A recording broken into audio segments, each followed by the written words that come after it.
Let's go, gang. Let's go. How are you doing? How are you doing on this 20th day? Yes, the 20th day of August 2026. My name is Luke Thomas.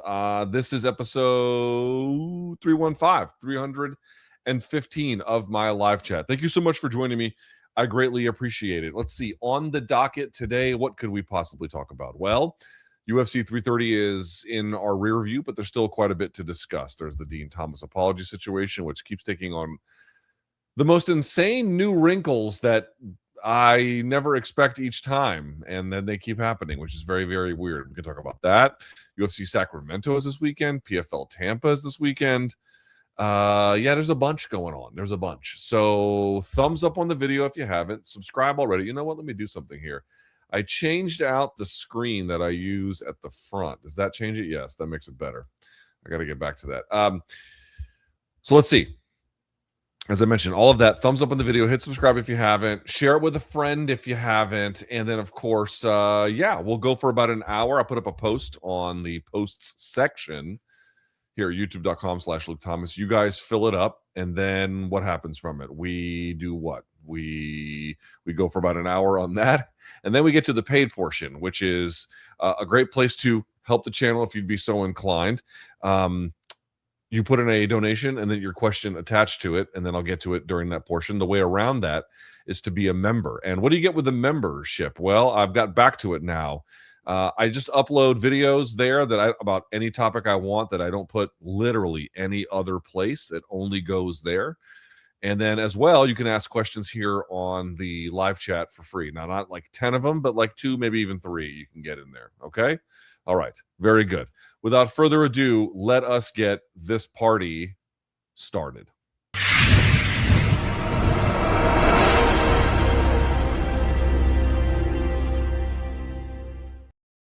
Yes, indeed. Let us proceed. I changed out what I use.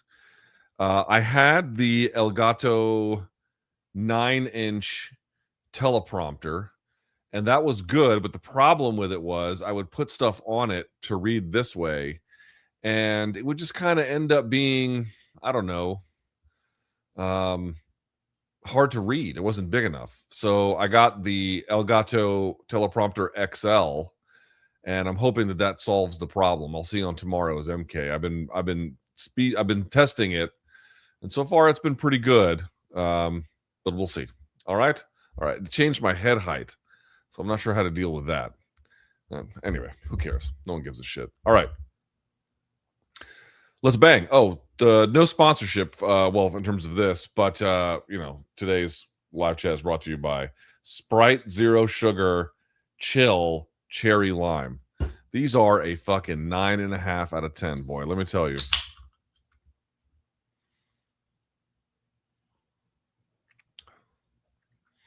I mean, that's just great.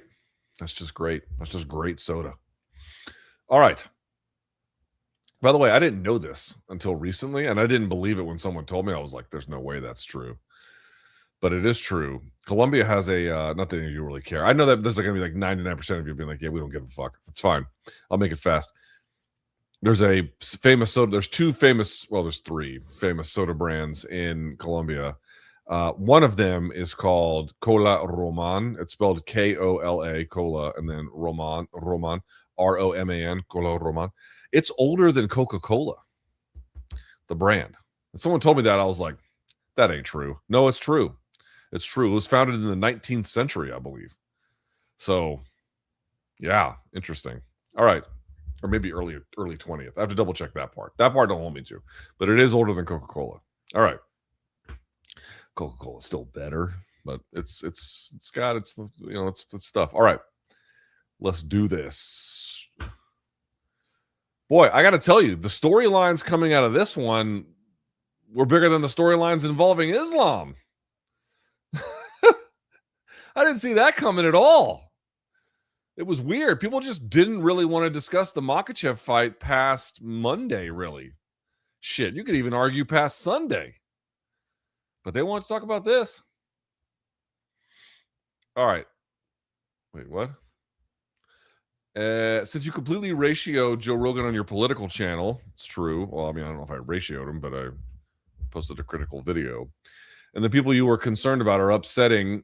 Oh, no. I'm not concerned about upsetting them. I don't care about that. Are now likely upset. Yeah, I mean, if they even saw it, I doubt they care that much. I don't have the reach of like a Kyle Kalinske. Can we find out what he said to you after the podcast? Which apparently, I've mentioned this before. Long Island Luke was like, it's anticlimactic. I'm like, I don't think that it is. I think that it would be.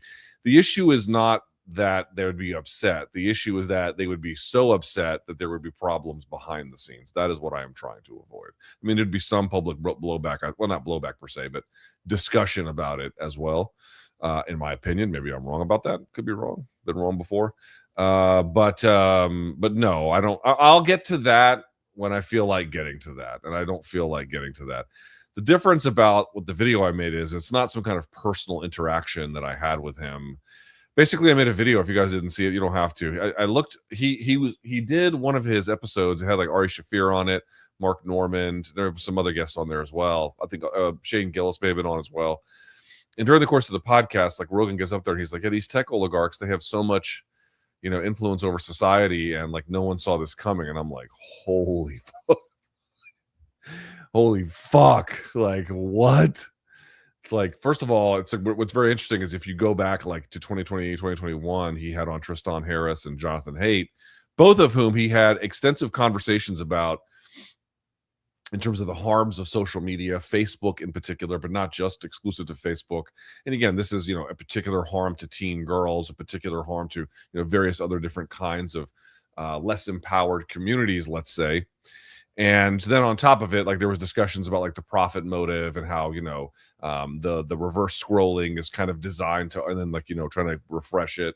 This is all mirrored, quite literally, this is mirrored off of slot machines. Right, all of these conversations are had, and then years later, he has, well, not just years later, he has on Zuckerberg twice, he has on Musk 4, maybe even 5 times, he has on Lucky Palmer, who's not in social media, but technology, VR, that kind of a thing, and then obviously Anderol as well. He had the guy on from Perplexity, whose name I cannot pronounce, Srisunovas, I think is his last name, as well as some other, Mark Andreessen, Peter Thiel, and like in all what you find out with it when you actually went back and I looked at the transcripts for all of these and watched some of the clips, obviously, for all of these episodes, and what you end up finding is that when Rogan doesn't have a tech CEO in front of him, including but not limited to having a tech skeptic in front of him, he'll discuss these issues open and freely, right? He'll say things that sound very, very reasonable. Like he's right when he says, like, it's really strange. He calls them tech oligarchs, but then it's like no one has done more to reputation launder tech oligarchs than him. Right, like nobody can take that from him. That he is the king of that.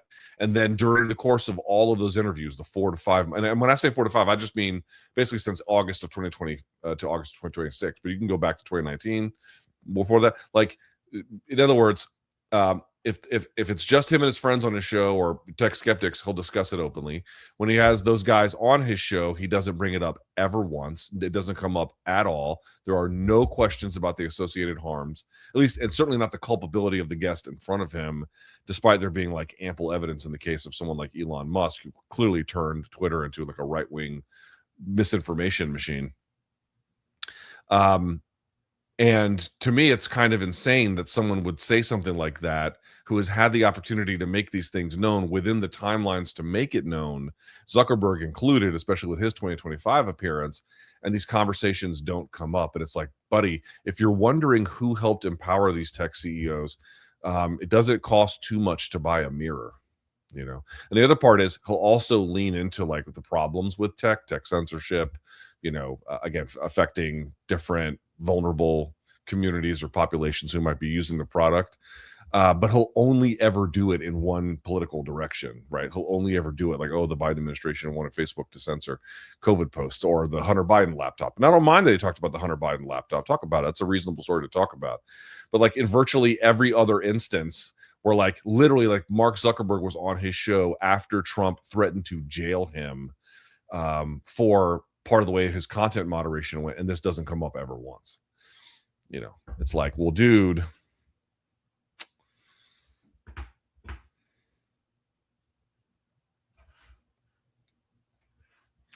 all right, here we go.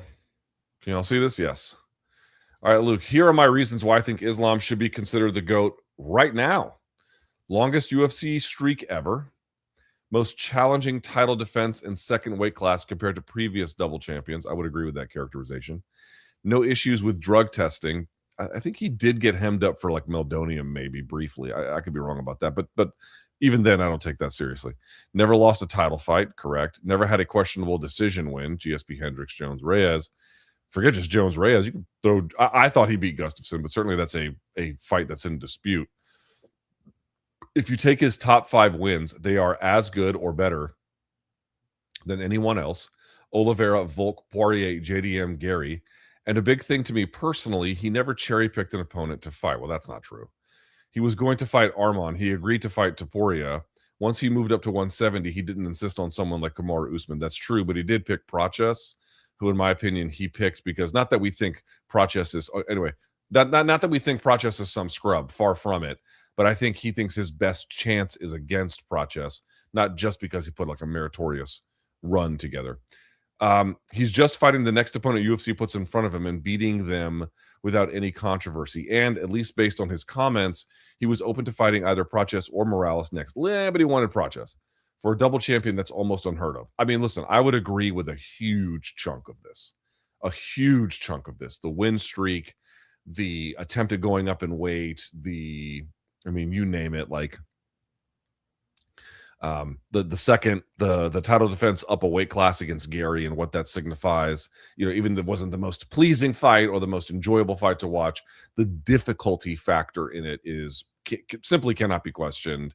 And as you mentioned, doesn't have any of the other questionable losses. Like, GSP got finished once while he was champion and got finished before he was even champion. Like, I know Makhachev has the one loss to Martins, or Moraes, whoever it was. I cannot remember anymore. Adriano.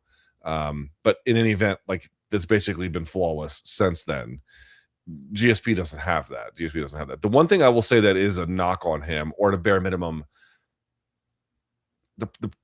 it used to be that there were more uniform standards for what champions were trying to do, so you could measure them more effectively, right? So Silva was going for a win streak. St. Pierre was going for a title, win streak in the division, title defense win streak. Both of them sort of overlapping, but like these long win streaks within the division itself, right? That was the kind of thing, and title fights was sort of like a big part of that. Islam doesn't have that. He doesn't have that. He doesn't have as many important title fights as like Jones does. And so in that sense, and then Jones obviously never lost and was finished versus, Islam was finished early in his career, or relatively early in his career. So the problem is with the double champ stuff, it adds a new layer of accomplishment that I think Islam possesses that many, if virtually none of the other ones possess. Excuse me, I was going to say if many don't come close, but the point I'm trying to make is like the second defense up a weight class, only 5 have, and of those 5, I think Islam's is by far the best. So he's got accomplishments that many of the other ones don't have, but there are still some pieces to his resume in terms of the overall number of elite quality fighters he's faced, and then in particular the number of title fights he's been in, number of title fights he's won. Obviously, they would overlap since he's not quite, but mostly undefeated. He doesn't have those either, and that can be something of a way to knock it. But like, this is my thing. Like, I don't think ultimately where I come down on this is I do not believe that Islam has a slam dunk case for GOAT, but I don't think he's as nearly far removed from that consideration as some of his skeptics do. I think he's actually pretty close to it.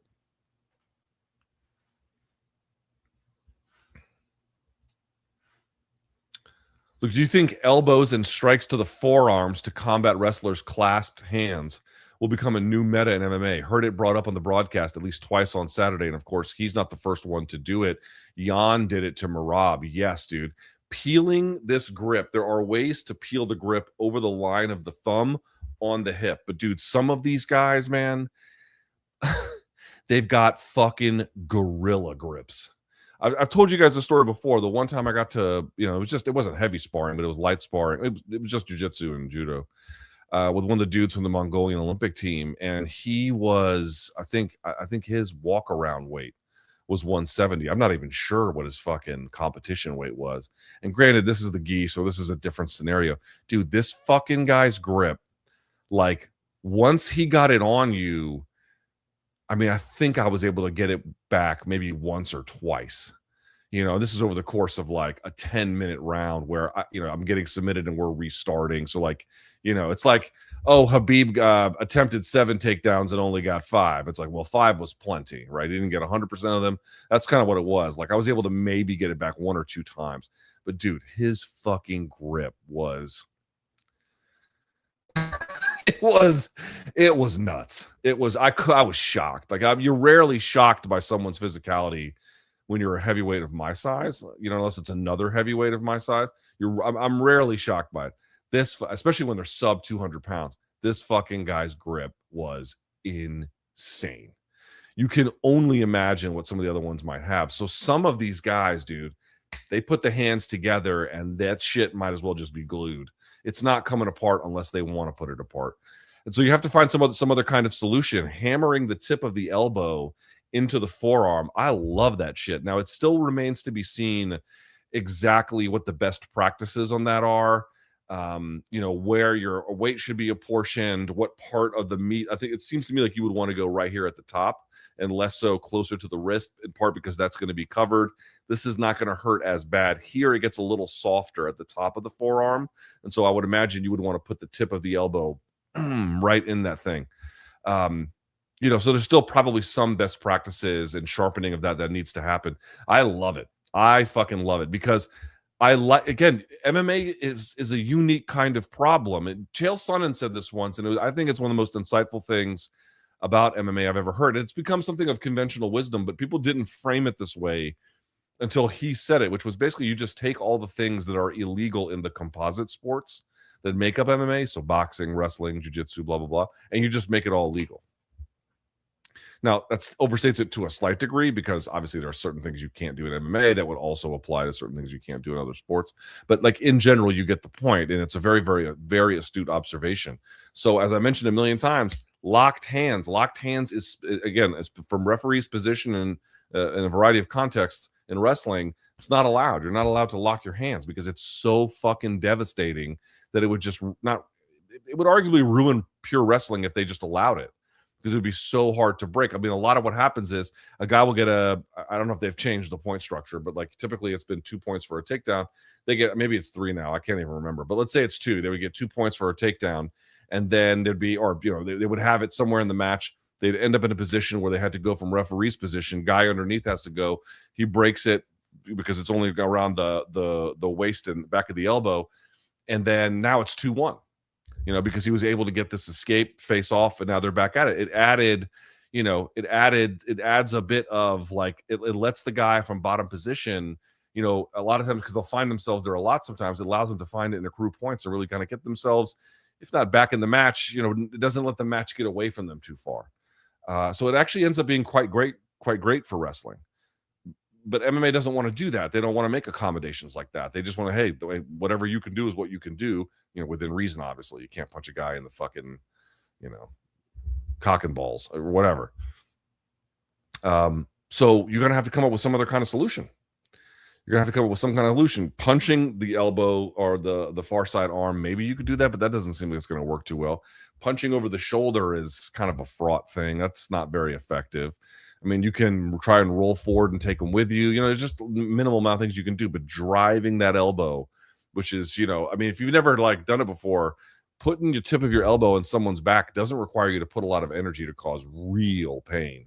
And then remember, there's nothing obstructing the tip of the elbow. It's uncovered. It's not like my hand, which is covered, it's completely uncovered. So man, you can just drive that thing in there. I love it. I really hope it proves. I hope they can refine the technique and refine the best practices, because I would love to see people be forced to release locked hands. I think locked hands, I don't know what to do about it within the rules. I think there's a lot of stalling, or at a bare minimum, a lot of stalemating that's happening in modern MMA from these control positions. It's actually not that hard, generally speaking, to get to a control position, especially if you have locked hands and you're standing in the back. It's really, I mean, it can be hard, but it's not the hardest thing to do in MMA. And so it's easy to get here, but not easy to advance offense from there in many, many, many situations. There's an asymmetry there. You need some other kind of answer to get either stop locked hands from happening, or once it happens, to make it much more easy to break it apart.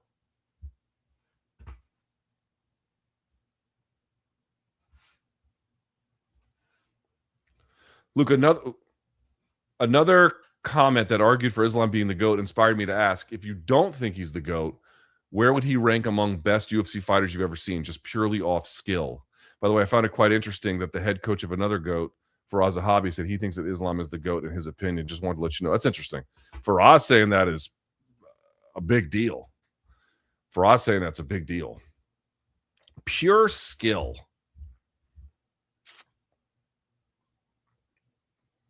I have seen better offensive fighters. Frankly, I've seen better defensive fighters, but in terms of like the total package, how much you can add to both, he might be the most skilled I've ever seen. Now, when I say that, like, you got to understand what I mean by this. I've said it before. If BJ Penn and Islam spent the exact same amount of time of training, right, the exact same amount of hours, and again, we're talking about a world where BJ is trying.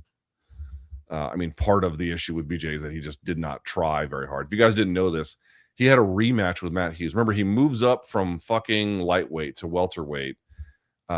He fights Matt Hughes, who was just an absolutely dominant force at that time, rocks his shit with a punch, and then chokes him out in the on his back, I think, in the first round. Right? Just comes up there and just bludgeons him. Right? He gets the rematch, and they asked him what he was going to do for training in the rematch, and his answer was nothing. I'm just going to go surfing, and that is what he fucking did.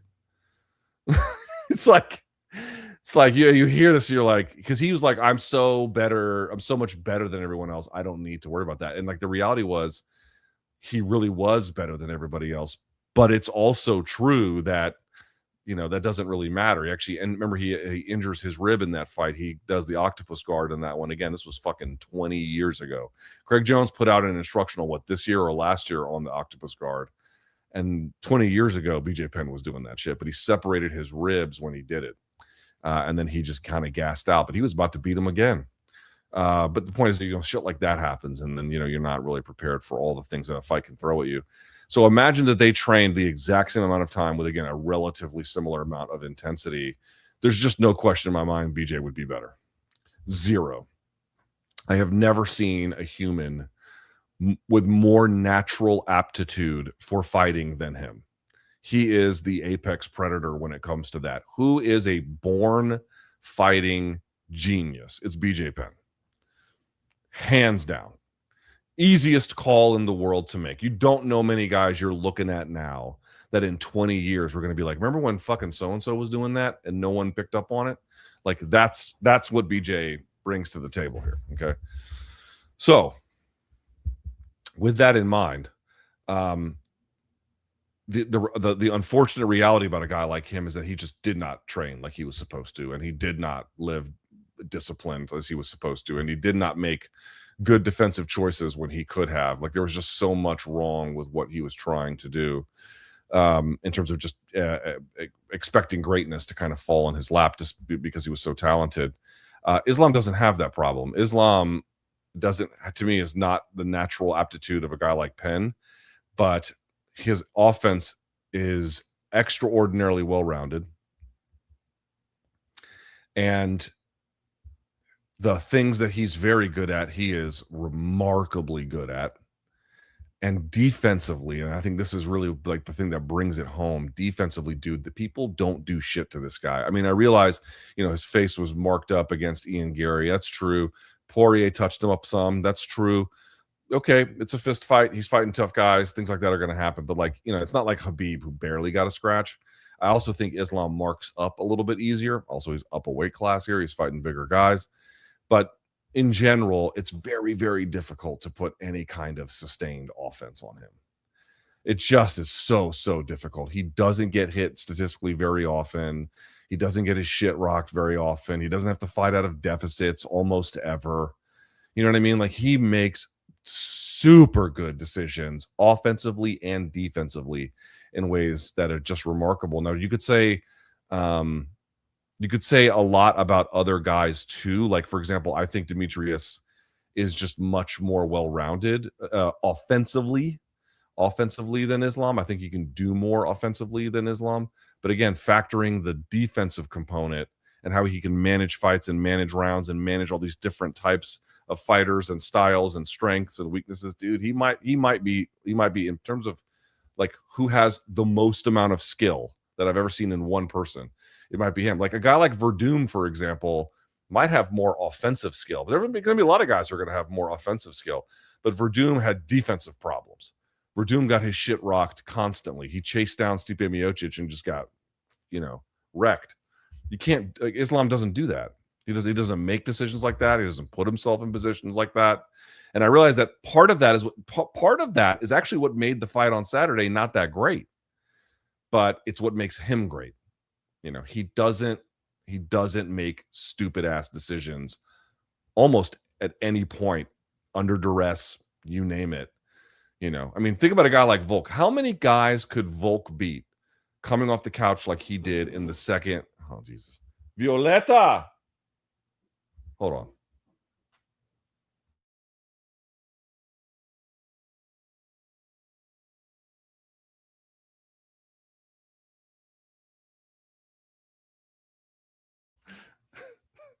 Godzilla. Oh, through fucking Tokyo. Oh. She starts school on Monday. Poor fiend. In any event, what was I saying? Oh, yeah. A guy like Verdum. But Verdum was, I forgot what I was saying. I've made the point at this point. We had a lot of Islam questions. Here we go. Luke, do you think people are being too quick to dismiss Islam's abilities at 170? Ian has notoriously good defense, so not having much offensive success was something I more or less expected heading into the fight. We talked about that explicitly on this live chat, did we not? You and I talked, not this person per se necessarily, but like, guys, all on this live chat, we talked about that as a very likely outcome from the word go. Yet I see many people on MMA Twitter and even MMA media saying Islam looks much more beatable at 70. When neither Prochess, it should be no, if you're doing, okay, so it's either, look here, you have neither and then or. It should be neither nor. Either or, neither nor. Okay. When neither Prochess nor Morales have shown anywhere near the defensive abilities of Ian. Do you agree with the notion that Islam is much more beatable at 70? Yes? Or do you think it was simply a stylistic nightmare for him that made him look human? I think it's both. I think it is very, very clear. Ian Garry, another one of these guys who doesn't have nearly the offense of a guy like Islam, in my opinion, in terms of, again, the number of tools that are available, particularly on just the submission side. You know what I mean? Like Ian Garry had Shavkat's back with the choke either on or like a little bit even under the chin, where you can kind of finesse it back, and couldn't do it. What you mean? You put Islam in that role, and Shavkat's going to have problems, right? I mean, so there's a huge difference there. So yes, I think the problem of Ian Garry is a very unique and real one. It's a very, very difficult problem for anybody to solve. The two guys, I've said this before, the two guys who beat Ian Garry, Islam Makhachev and Shavkat Rakhmonov, neither of them came off looking good. That is not an accident. After both of those fights, everyone and their brother was like, well, that didn't look so great. We maybe have to talk about these guys coming back to earth. And we've not seen Shavkat since then for a lot of different reasons. So he hasn't had a chance to, it's not like Shavkat had a fight after that where he fought another contender, like a high level contender. Like one, people were like, I don't know, man, that's a tough fight for Shavkat. And then Shavkat would go in there and just beat the fuck out of them. We haven't seen that because he hasn't been competing. If you get that with Islam in his next fight, I think it's going to change a lot of the narrative. But like, to me, it's very much expected that, like, dude, there are some people that are just hard to look good against. They're just difficult, dude. You might be able to beat them, but you're not going to come out of there looking great. There are boxers like this. I'm sure there are sports teams like this, but I've seen it in boxing, and I've certainly seen it in jiu-jitsu too, and I've seen it in MMA a million times. Ian Garry is one of those guys. Like the first person to just straight up starch him, that's going to be a remarkable achievement. He also just doesn't give that kind of thing up. So that's absolutely part of it. But I do think that the other part of it, even by Islam's own admission, is not that he can't physically hang at 170, but he has to do a little work to maximize the extent to which he can physically hang at 170. It's not, it doesn't, he has to put in a little work to it. I do think he's going to be, the reality is the guys are tougher to beat. I'm not saying that the guys at 55 are some scrub ass losers. That's not my point. But like, dude, they're bigger at 170. Look at fucking Michael Morales, dude. look at Prochas. Even Gary is not, again, offensively dynamic, but he's defensively like a literally a long, lanky problem to solve. They don't. Those are just much more difficult problems to solve than the ones at 155, at least on the physical standpoint. Just on the physical standpoint, again, there might be technical issues with guys at 155 that could be more difficult than the ones at 170, but probably not physically. Like, are the guys who are going to be like as strong as him more likely to be at 55? And we're going to count the weight cut here, or at 70. I'm going to argue at 70. Are the guys with punching power going to be more dominant at 55? Again, relatively speaking, even with the weight cut, or at 170. Even with the weight cut, I'm still picking 170. Dude, Prochas is a fucking hammer. He's a hammer. Yeah, there's gonna be a tapering off of what he can do at that level. So I don't think we should say it's one reason or the other. Ian Garry is uniquely difficult to look good against. That's just the reality. It is also true that all of these fucking orcs that, and I say that not in a pejorative way, all these just insanely difficult challenges that Islam wants to go against, like the physical end of that is going to be a much tougher sled than it is at 55.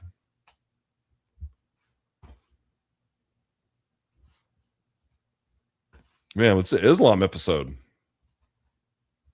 If I'm being honest, initially I wasn't super high on Islam's performance, but in retrospect, beating Anderson's win streak in the modern era with a bigger talent pool, more complete fighters, and better MMA practices is ridiculous, let alone doing against someone as tall, tricky, and well-rounded as Ian.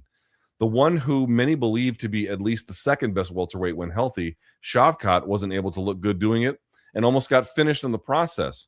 Not only did Islam not almost get finished, but he almost finished Ian with a fucking high kick as someone 5 inches shorter, LOL. After a few days to sit on it, how do you categorize this achievement for Islam? For me, I too did not watch this fight and go, well, that was a lot of fun, particularly when, Islam is doing what he's doing in the fifth.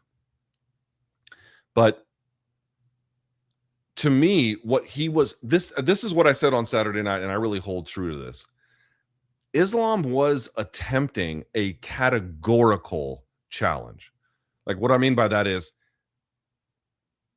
up a weight class, a title defense. That's the category of fight we are talking about. And then when you measure the quality of that challenge, how difficult it was, and it's very difficult to argue that there's another one of the 5 that this was a more difficult fight. Particularly, even you want to say, oh, Cyborg against Amanda Nunes, but look how Cyborg fought in that fight.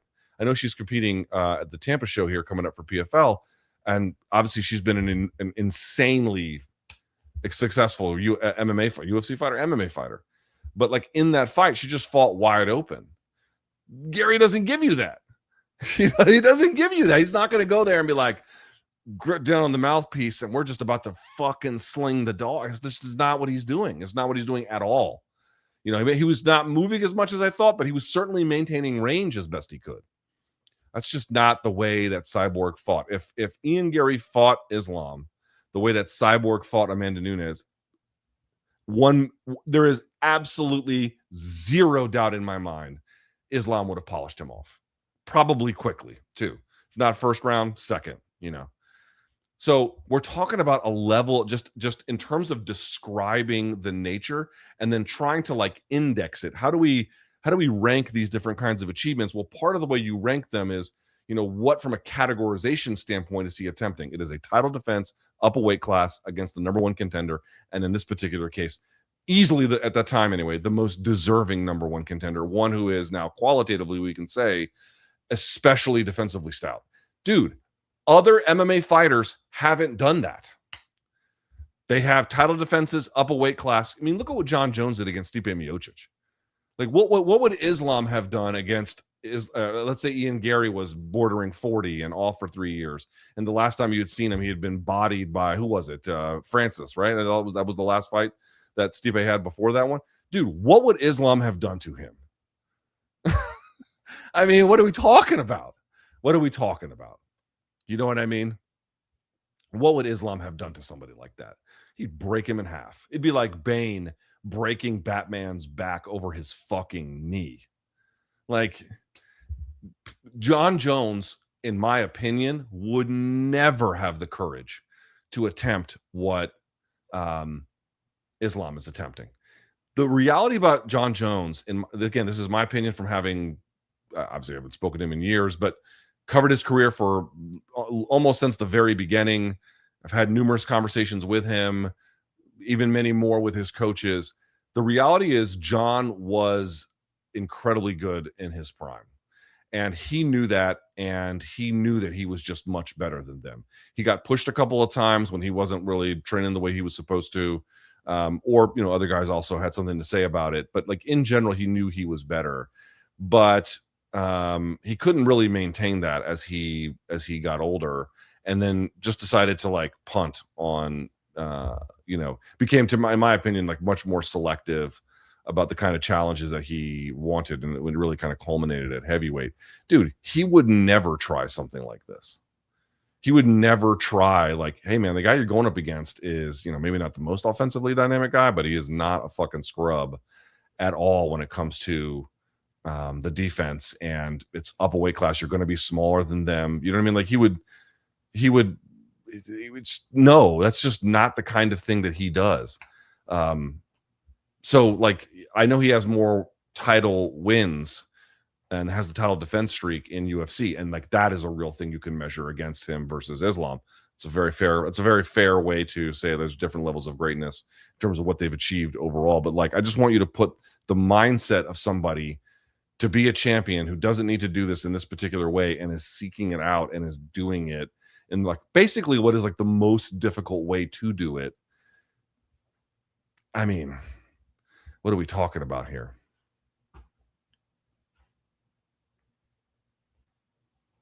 Holy shit. Y'all love this Islam conversation. I'm actually kind of surprised by this. Why do you think the MMA media and some ex-fighters have a hard time understanding the term up a weight class when it pertains to Islam? I'm not saying Saturday was a barn burner. It was not. And there was definitely stalling. But oftentimes, it seems like there is concerted effort to diminish Islam's accomplishments, with a complete disregard of the fact that he is probably taking on the youngest and biggest crop of welterweights to date. You can criticize Islam's lack of finishes at welterweight, but also acknowledge his achievement. Let me just give you a bit of a heads up here. Some of these guys, when they were rocketing to stardom, the fan base was rallying behind them. We are long past this. Well, actually, that's not quite true, because the fan base kind of came back around on him now that we're in the era of vice signaling. Like the fan base was like, yeah, we don't care that John Jones has done horrible shit. We just want to see big fights. We're kind of in that era, but there was a time when that would be disqualifying, or at least an impediment to your career. However, early in his career, the day he fights Ryan Bader, you may not remember this, the day he fights Ryan Bader, I believe that fight was in Newark, New Jersey, John Jones chased down on foot a robber, somebody who had stolen a purse from a lady, chased her down and like recollected it and gave it back to the lady. Like, dude, this guy could do no fucking wrong. And then he goes in there and dude, Ryan Bader was like on a heater at that time too. That was a tough ass fight, we thought, for John. And he just blows Ryan out of the water like it was fucking nothing. Okay. And then they give him the Shogun fight. What was it, like 6 weeks later? And then he beats the shit out of Shogun. During that time, when that kind of thing happened, the fan base was really, really excited about him. Anderson didn't have that. Now, there were times people were really excited, when he beat Chris Lieben, a lot of people liked that, although some didn't like that either. Beating Rich Franklin was very, very validating, but people didn't want him to beat Rich Franklin. Rich Franklin, you may not remember this, but when UFC was do you guys remember what was the actual main event on the Griffin Bonner night? Pop quiz. That was not the main event. What was the main event? Anyone remember? It was Rich Franklin versus Ken Shamrock, if memory serves. And Rich, dispatched him very, very quickly. They wanted Rich to be like up there with Chuck Liddell and Randy Couture and Tito Ortiz. Maybe Tito's a little more complicated, but Chuck and Randy, they wanted Rich a part of that too. But then Anderson comes around and just ruins all that shit. And there was a couple of weird fights along the way, like the Cote fight. Certainly the Maya fight, dude. There was enormous blowback to him.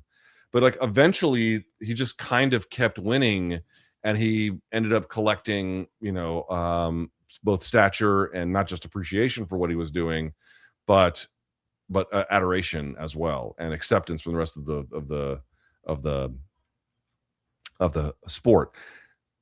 Maybe Islam just has further to go in that regard. Like maybe he needs to fight Michael Morales. But let's say something. Let's say I'm going to posit a scenario.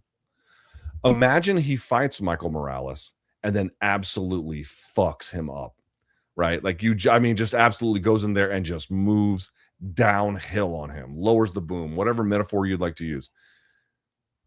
I wonder how perception might change after that. I wonder. One of the things that was really great for Anderson was the Forrest Griffin fight. Heading into that, people were interested in that because Forrest was a big 205er, and people knew that Anderson was more technically skilled. But it was a 20 pound jump, and like, how is this all going to go? And then he goes in there and just does fucking magic tricks on him, and everyone afterwards was like, "This is God in the form of a fighter." Islam needs something like that, dude. Like it sounds too simplistic, but it's really true.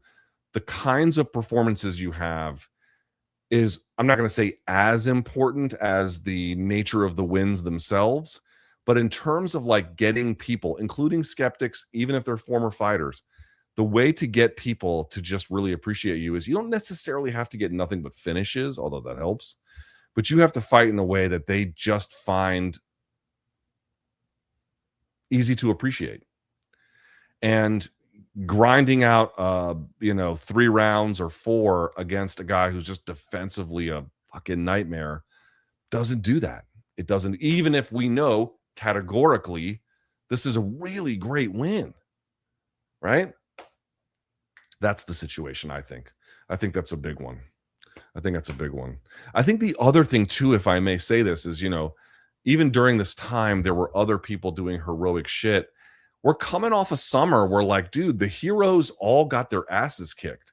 And I don't use the word hero like, Superman, my cat is in the tree, can you go get it for me? I don't mean that. I mean like these larger than life dominating figures within the sport, right? Hamza, again, Sean Strickland's story to recapture the title is a very, very interesting one, but he beats Hamza. It was supposed to be like a dominating figure.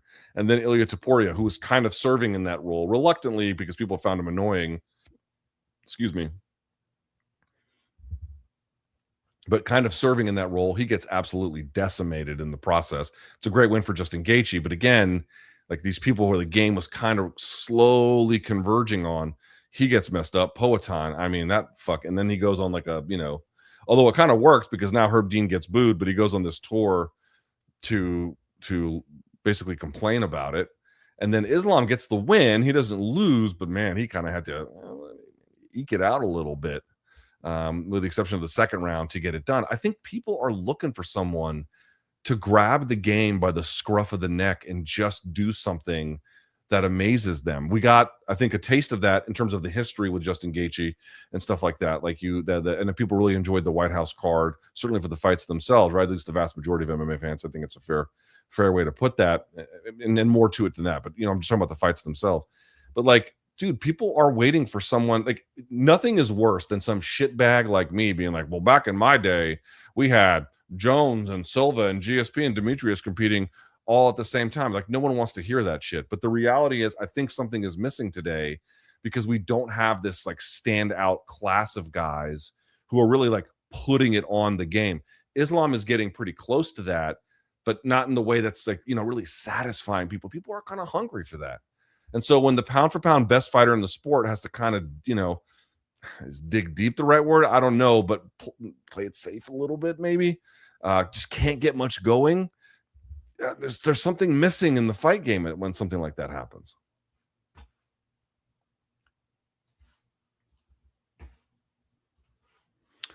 Hola, Luke. I've seen you say you believe Morales is tougher for Islam than Praches. Can I ask, don't you believe his ridiculous weight cut will kill his cardio in the later rounds? That's a good question. We've seen what those cuts do to fighters' cardios, and while Islam doesn't have the best gas tank, I'm sure he can exploit Morales' gas tank if he gets pushed to the third, fourth, and fifth rounds. Also, if you remember the Brady fight, Brady only shot one takedown, and that was after he got wobbled. By the way, Brady also just got TKO'd by Bilal, so his chin is proven to not be amazing. Am I justified for not quite buying into the hype of Morales just yet? I think that Islam does what he wants to him, in my opinion. So this is a very good question. Like, what can we really say about Morales? There's two big problems with Morales. One is that he is still green is not quite the right word, but he's not fully formed. His game has not really congealed yet. And so there are pieces to add to it. He is simply not added, right? There's parts that are missing. That's one problem. The other problem is the weight cut. There is no way he has a long life ahead of him at 170. This dude is going to 185 at some point. Hard to say exactly how soon, but I suspect by age 30, he'll have, this will be, I'll say this, by age 30, this will be a much more common conversation. What I would say is, this is why you want them to fight. Because to me, Morales' physical imposition, particularly early, maybe even midway through a fight, is going to be a really tough challenge for Islam. You would imagine that he'll get a lot of the stuff defended. He'd be able to get back up. You would imagine that, Islam is going to be very, very worried about getting touched by this guy at all, because he can deliver punishment very, very quickly. Now, Praches can do that too, but Praches is simply not. Praches has a build for Muay Thai. He does not have a build for wrestling. You don't see a lot of long, lanky wrestlers like that. Sometimes you see them. It's fairly rare. They tend to be shorter and stouter. Even when they're tall, they tend to have less disproportionately long limbs like that, or especially long arms. Again, it does happen, but it's not a super common thing to see. So he's not really built for that. And I think that eventually Islam, yes, he gets touched by Praches, he goes night, of course. But I do think he's just got more opportunity to be able to find safer ways to control the fight and to ultimately get a finish as well. Against Morales, yes, I could 100% see a late surge by Islam. Although, to your point, it's not like Islam is like killing it with cardio in the fifth round. But yes, I recognize that there could be a huge issue there. First of all, let me see something here. Let me look up something.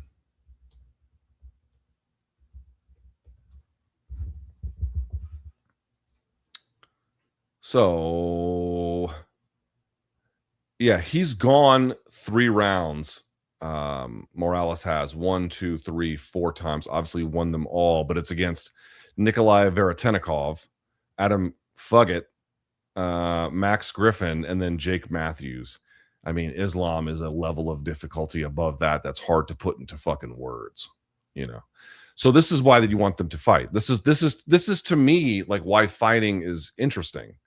There are plenty of reasons to have some skepticism of Morales. There are ways in which he'll be tested against Islam that no one he's ever come across has ever done anything like that or possessed the kinds of threats that Islam has. Conversely, though, he's a fucking beast.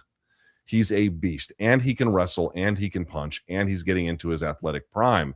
These reasons create a lack of resolution about what we could be reasonably certain about what would happen.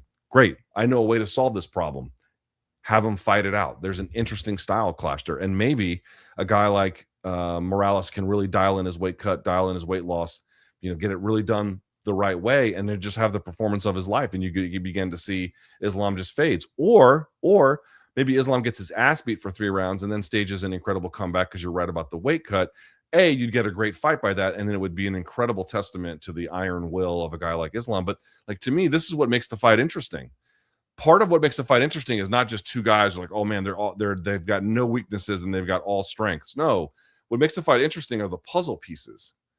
Is how one guy's weaknesses are uniquely susceptible to another guy, or another guy's strengths are, uniquely limited against or uniquely valuable, whatever.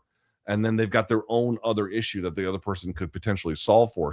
That's why striker grappler bouts tend to be, a thing that we discuss because it's such a contrast. I think you get that with this fight. Islam is infinitely more skilled in terms of the full array of things you could expect. But I mean, the physicality of a guy like Morales is going to be a fucking problem. Good Lord. Is there a non-Islam question on the chat today? It's crazy. After Islam's victory, a debate began regarding who the greatest MMA fighter in history is and whether Islam belongs in that conversation. The names most frequently mentioned are Jones, GSP, and Silva. However, Islam's win offers a new perspective on the careers of those aforementioned legends. I know I wasn't drunk at the time, but I distinctly remember that you couldn't pay GSP enough to fight Silva. Yeah, well, yes, that's true. That's absolutely true. Instead, he waited for the perfect moment to move up to middleweight against an incredibly weak champion, Bisping, and then fled the division because he didn't want to fight Whitaker or Romero, obviously due to the size difference.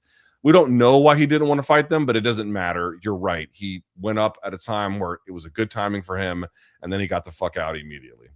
Jones didn't make a peep when Velasquez and Dos Santos were champions, and it took him 3 years to finally risk fighting Gane. Then he vanished because of Aspinall. On the other hand, Islam moved up to welterweight within a single calendar year and took the belt from the champion on an 18-fight winning streak and didn't make a fuss about it. I believe such moments should be taken into account when we talk about pound-for-pound rankings or the GOAT. Skills and win streaks are not enough anymore. Risk-taking is where it's at. No. Well, yes and no. I mean, when we're talking about like how we measure GOAT, I don't think actually skills is the way to do it. The wins and the losses are what does it, right? You can add the other parts after that to like kind of support an argument or add a little bit of extra polish to it. But what really defines it is like what your campaign during your fight career looked like. That's what defines it. However, I just want to point this out. What you're saying about Islam is incredibly true. Dude, arguably two of the very best divisions, if not the two the best divisions, are 55 and 70. Islam basically conquered one. Again, there's some fights maybe he should have had that weren't his fault, like the second Arman fight that he didn't get. But in general, he fought who they asked him to fight, and then he moves up to 170, and he's doing the same there. He fought the champion, now he fought the number one contender. Like, he's doing exactly that. So, like, it's in the toughest fucking weight classes against number one contenders. And in general, he's still coming out, certainly winning, but for the most part, maybe not so much on Saturday, but for the most part, looking pretty fucking good. Dude, he is taking on a level of risk that the other greats very clearly did not do. And he's the reason why you can know this is true is it's the second weight class that really makes this true, because he's going up without issue. He's taking on the toughest challenge without issue. Now, you might say he should be competing more often. Fair enough.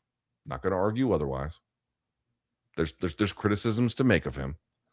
But the level of like athletic courage that this guy shows relative to even other greats is extraordinary. Now, in fairness to Silva, he went up to 205 several times. Granted, you know, the Forrest Griffin fight, that's not the only 205 fight he had, but that was a non-title fight, you know. But he was willing to go down to fight GSP. There was talks about them doing it around 177 or so, 178. And GSP made a lot of excuses about why he couldn't do that. Silva was like, I'll do it. Remember, Silva had fought as low as 170 before. Silva had fought at welterweight and then just went up to middleweight when he got a little bit older. Remember, he went to the UFC relatively late in his athletic life. So yeah, he you know, you don't have to go to another weight class, so it's hard to call that ducking. But in terms of willingly accepting very difficult challenges without much hesitation, without much hemming and hawing, Islam's campaign is radically better than many of them, if not all of them. What are we talking about here? Eric Nixick did the same thing to Strickland. Oh, we're talking about Dean. Yeah. What do you want to say about that? I think my read on that situation is, I mean, I know that there are people who have come out of the woodwork to bash Dean Thomas in response to this whole thing. I saw Hector Lombard was going after him today. I saw Kelvin Gastelum went after him, and I'm not talking about like, yes, Sean Strickland went after him too, but that was for like what we saw happen at UFC 330. Gastelum suggested that Dean Thomas was a mole in the camp for Robbie Lawler when he was going to fight Tyron Woodley, and of course Tyron knocks him out immediately.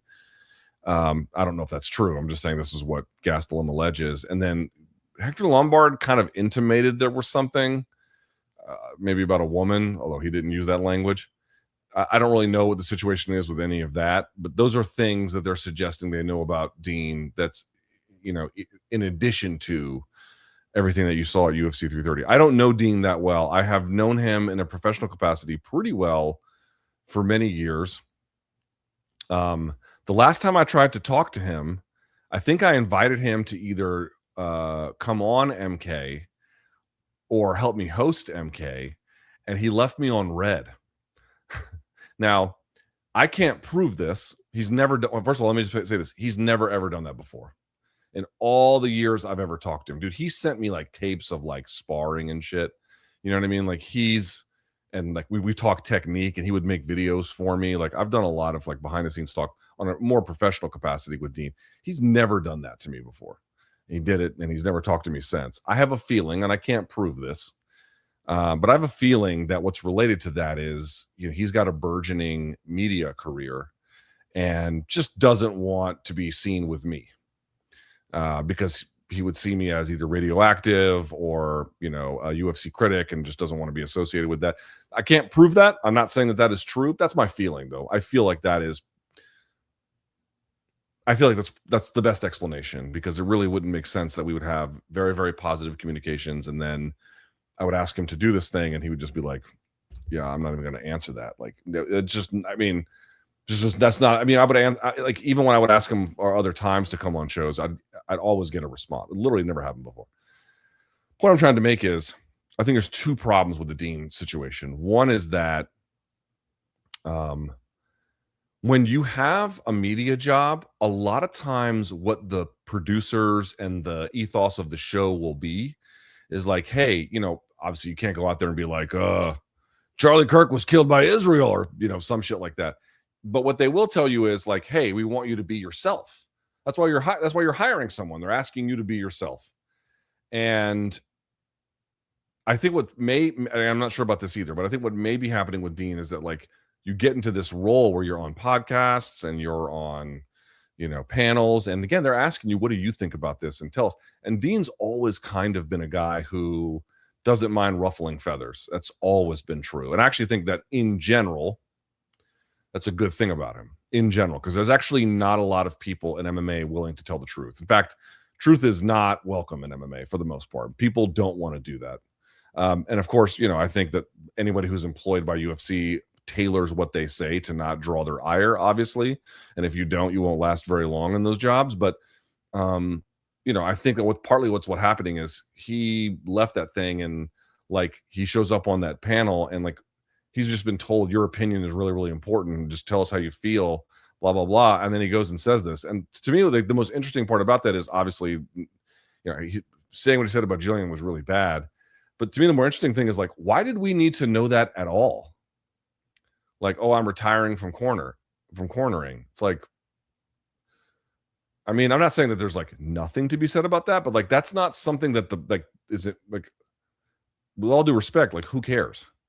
Like, that's a thing that's between you and the people that you're training as something that's significant and important.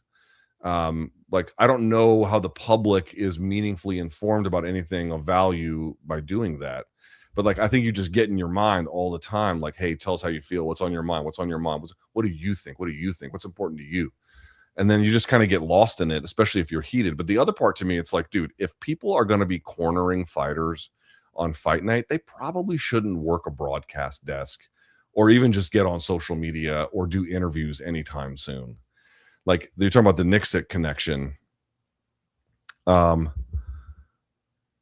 think I don't know Eric super, super well, but I feel like I know him, to some degree.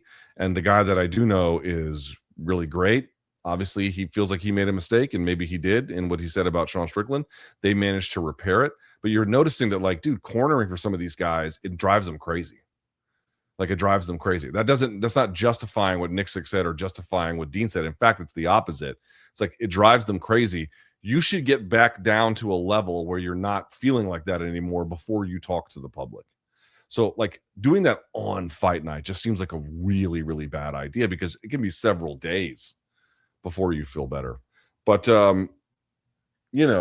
like apologizing on the podcast, and apparently, again, who knows what the actual truth is, but Gillian Robertson being like, she thinks from what public statements she's released, she thinks that those things are for public consumption and not like, that's not done for any other purpose but public consumption.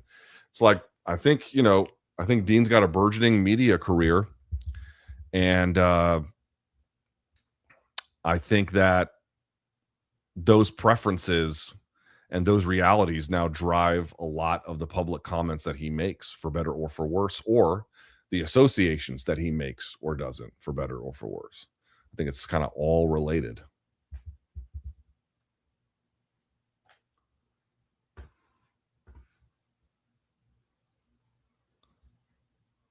Oh, everyone asking about Fluffy and body shots. I don't want to bring this up because we're going to talk about this on MK tomorrow. So, all right, I'll do one more of. Oh, you know what? Let me see this one.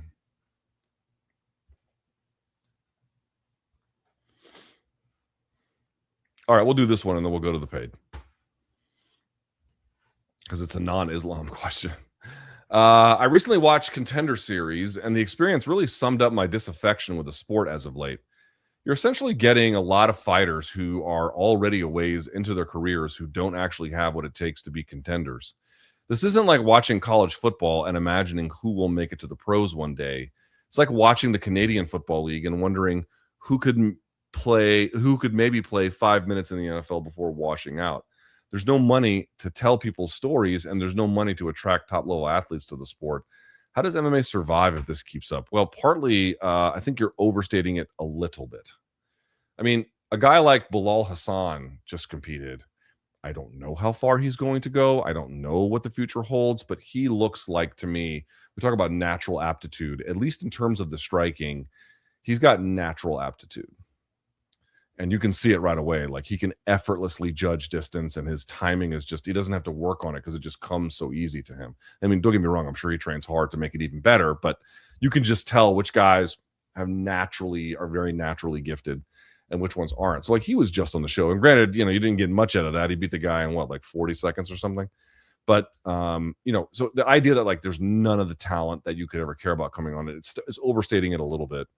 But, in general, I think that there is obviously also a fair amount of truth to what you're saying on this. How does MMA survive? Well, it has definitely contracted. I don't know if that contraction has stopped or if there is more ahead of us. I don't really know. That part remains to be seen, I suppose. I just think it's really funny this week that dude, did you guys see what I think it's Dana White who said it, where he was like, yeah, if you look at all the money we've paid out to Contender Series fighters who we've signed, it's $225 million. If you actually do the math on like who qualified for that over the course of their career, it ends up being about for the 9 years in the show anyway, it ends up being about $500,000 to $600,000 per fighter. Ready for this? Over the course of 9 years, it ends up being the calculations can differ depending on how you want to measure it, but like the calculations end up being certainly less than 100K a year and closer to about 70 or 80K, depending. There's some measurements you can do it a little bit differently, right? And they were out there bragging about this. The thing that was so funny to me about that, like legitimately when I saw it, I was like, holy shit, is what they did. Like, dude, you can only make that claim. Hey, look, we paid out $250 million over the course of the life of the show for these eligible fighters that we're discussing in this particular cohort. You can only trot that argument out, okay, if you think your audience is dumber than dog shit. Because what they're doing very obviously is being like, hey, look, here's a big number of dollars.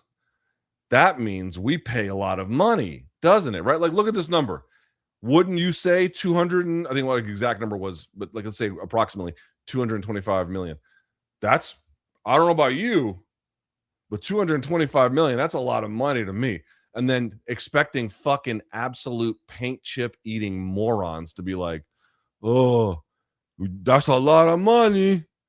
That's a lot of, wow, that's a big, I've never seen that much. That's a big amount of money. That's so much. Wow, look at that. You ever seen $225 million in front of you? Wow, man, that's a big number. That's a huge number.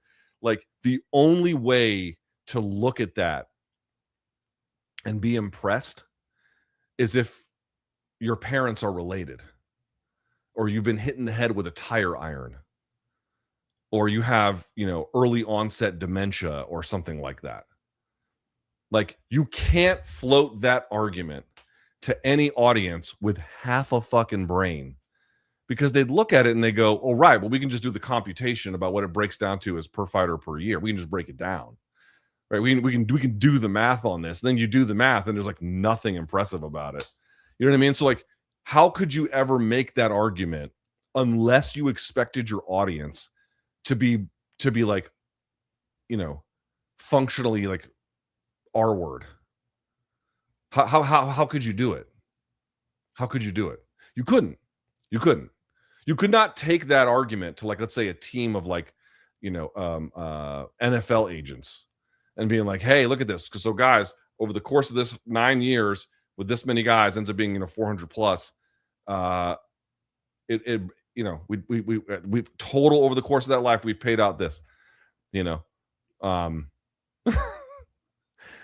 look at you being like, we don't fucking care. Who gives a shit? This is nothing. Why would you ever brag about something like it? You know what I mean? Like, it would fall apart instantly because they would see it for what it is, which is, let's just not talk about the small individual number that it ends up actually being. Let's just add up to get to like a big number. And everyone goes, hey, everyone, big number, number big, big integer, many integer in number, big, very big, delicious rocks. I saw that and I was like, they think so little of their audience to do that. They think, like, you imagine taking that to a bunch of math PhDs? You'd be dressed down within 30 seconds of computations. You know what I mean? I saw that and I was like, dude, they think that their audience, that not me, they think their audience is absolutely the stupidest people alive. I was blown away by that. I saw that shit and I was like, wow. Number big number. Look, do you like big number? I laughed at that.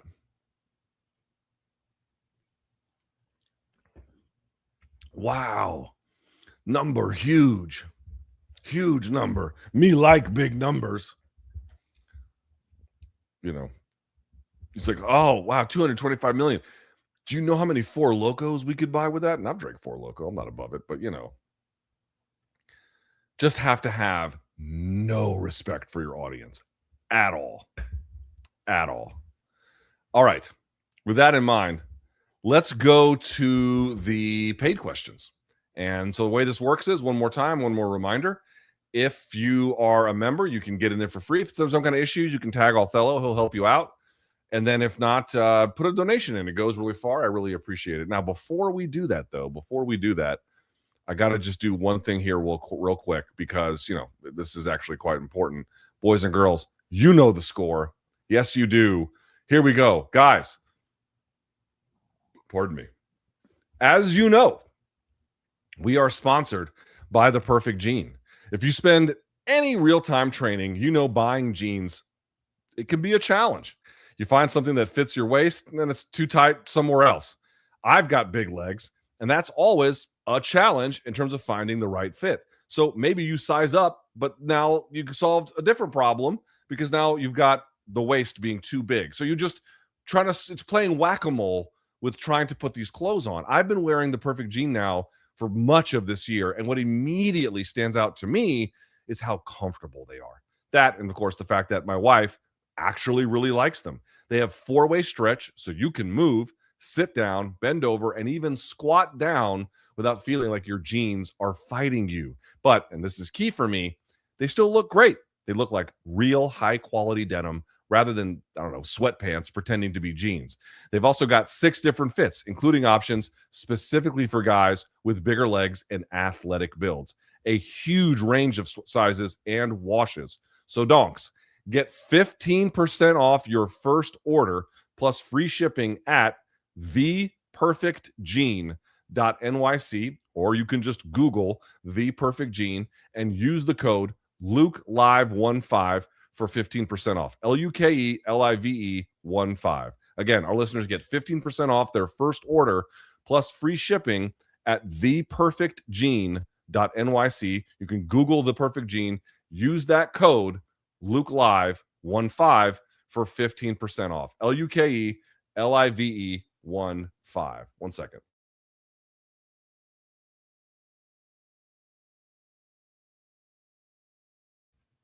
Okay, let me get this off the screen and let's begin. All right.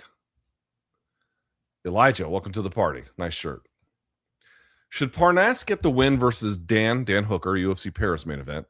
How many more big wins do you think he'll be away from a title? Or is it all academic if Usman comes to UFC? Good question. If he ekes by Dan, maybe he has to get another one. But I think if he goes in there and blows the doors off of Dan, maybe one more. But it's possible he gets a title shot off of it. But maybe one more. Elijah asks, living in D.C., do you find it safer as Trump claims? Oh, God. Haven't been to D.C. in a bit. While the tourist areas were very nice, the outskirts had some rough areas. All cities do. I'm a social worker in Harlem. Yeah. No, it does nothing. This has already been measured. A local think tank looked into this. Actually, not just them. Reuters also looked into this. There was a Reuters investigation that came out yesterday about this. It's doing nothing. They went through 40,000 pages. Nothing is overstating it, but let me get through it. They went through 40,000 pages of court documents related to any law enforcement related activity or related to the National Guard. And what they found was that they were like apprehending people, like a guy who opened a A&W root beer soda in a 7-Eleven and didn't pay for it, or a guy who like literally in Adams Morgan grabbed a pizza slice and ran. The only thing that you can say that the think tank study showed was that there was a drop in sort of like petty crimes, like vandalism, things like that, or spray painting and shit like that, which fine, you'll take. But like if you look at the cost of what we're having to pay to do that, it's not just DC, but like all this different states. It's this enormous cost, billions and billions and billions of dollars to do it, particularly now that they want to extend it to 2029. Like if that money was put into, I don't know, like the DC MPD or, various other resources for fuck the same amount, half the amount of money. It's hard to make the argument that you wouldn't get similar and or greater gains. It's a very, very, very, very, very inefficient way to prevent bike theft and spray paint, right? That's basically the kind of thing that it is. But in terms of violent crime, robberies, rapes, murders, anything like that, it's had no impact at all. Zero, nothing. And that's not hard to understand. They're not anywhere. Do you know how many times I don't live in a bad area, but I don't live in like a super happening area. I don't live in an area that's like, I don't live in Georgetown. I don't live in DuPont Circle. I don't live in Navy Yard. I live in a very kind of quieter area of DC. Do you know how many times, but by the way, like my area would have like, much more crime, relatively speaking, to the areas that I've seen them. Do you know how many times I've seen the National Guard in my neighborhood? Zero. And the places that they're in have less crime than my neighborhood. But like even before they got there, that's what I'm trying to say. Like just naturally has less crime. They're in the metros, and that's great. Metro crime was dropping precipitously before they got here. Crime in DC was dropping precipitously before they got here. Like there's no impact on it at all. But the real problem with it is not so much that there's some kind of hindrance to public life, at least not yet. I'm not going to sit here and make the argument that like, oh, we can't get from place to place without going through military checkpoints behind concertina wire. No, that's not really the point. But the point is that you're militarizing. You're like, dude, DC is quite literally under military occupation. It's not with like guns in your face all the time, but they can do that at a moment's notice if they want to. They can just change the orders about what it is they're doing here. And you've already deployed thousands of these guys here. Like, it's just not taking seriously the concerns of the people who live here. Like, and dude, do a poll on how people in the city feel about it, including, and this is the one thing I know a lot of people are like, oh, it's going to be like those defund the police DSA guys. No. Ask the people who live in areas that have more problematic crime. The National Guard ain't over there. They're not doing anything. This is what I mean. It's like, what nice things might they say about the National Guard who never shows up to their areas? Nothing. It's a gigantic waste of money. And to put a city under military occupation, and to like, my understanding is that some of these guys who are in the National Guard are actually signing up for it because of how much extra pay they're getting. But like, this is not an effective use of government resources. Trump doesn't understand DC. He has never understood DC. He'll never understand DC, the real DC, like the people like me who live here. He'll just a million times. He's never been to this area. He'll never come to this area. Like nothing. It'll never, ever happen. He doesn't understand it whatsoever. He just wants to impose control in ways that sound appealing to him, even if it's idiotic and it's just a gigantic waste of money. Frankly, doing idiotic things that are a gigantic waste of money is a hallmark of Donald Trump. This donk, welcome to the party. Look, I'm visiting NYC for the US Open. That should be fun. Some things I must do during the visit. Don't asking me, ask Claude. Or TripAdvisor. The best tourist attractions, food spots, art institutes. I mean, the MoMA is going to be a big one you want to go to. The MoMA's big. Broadway, if you can get a chance to go. I took my kid to see Aladdin there. She loved it. I always think it's fun. It's weather dependent. Just a personal tourist thing. I've done the tourist thing in New York. I think going to the top of the Empire State Building is a blast. I think it's really cool. Take the ferry out to Statue of Liberty. That's always a fun one as well. I mean, this is, dude, I mean, for food, don't look at me. Like, find some kind of food influencer that has 15 best eats in New York City or something like that. Do that, because that's going to be much better than any list I can provide. Yair, the most blatant cherry picker in UFC history. I don't know, man. Like, when I saw he fell out of the fight, I was like, Jesus. No,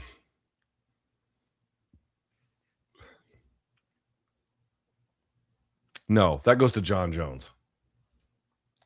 Was Islam versus Arman or Ilya the fight that got away? I was rewatching Islam versus Arman and forgot how good the grappling was in that fight. It's excellent. They've only improved since. I still think it's the better fight. Yes, in terms of fun fights with more attacking fighters, there were some better options for Islam in that sense. Yes.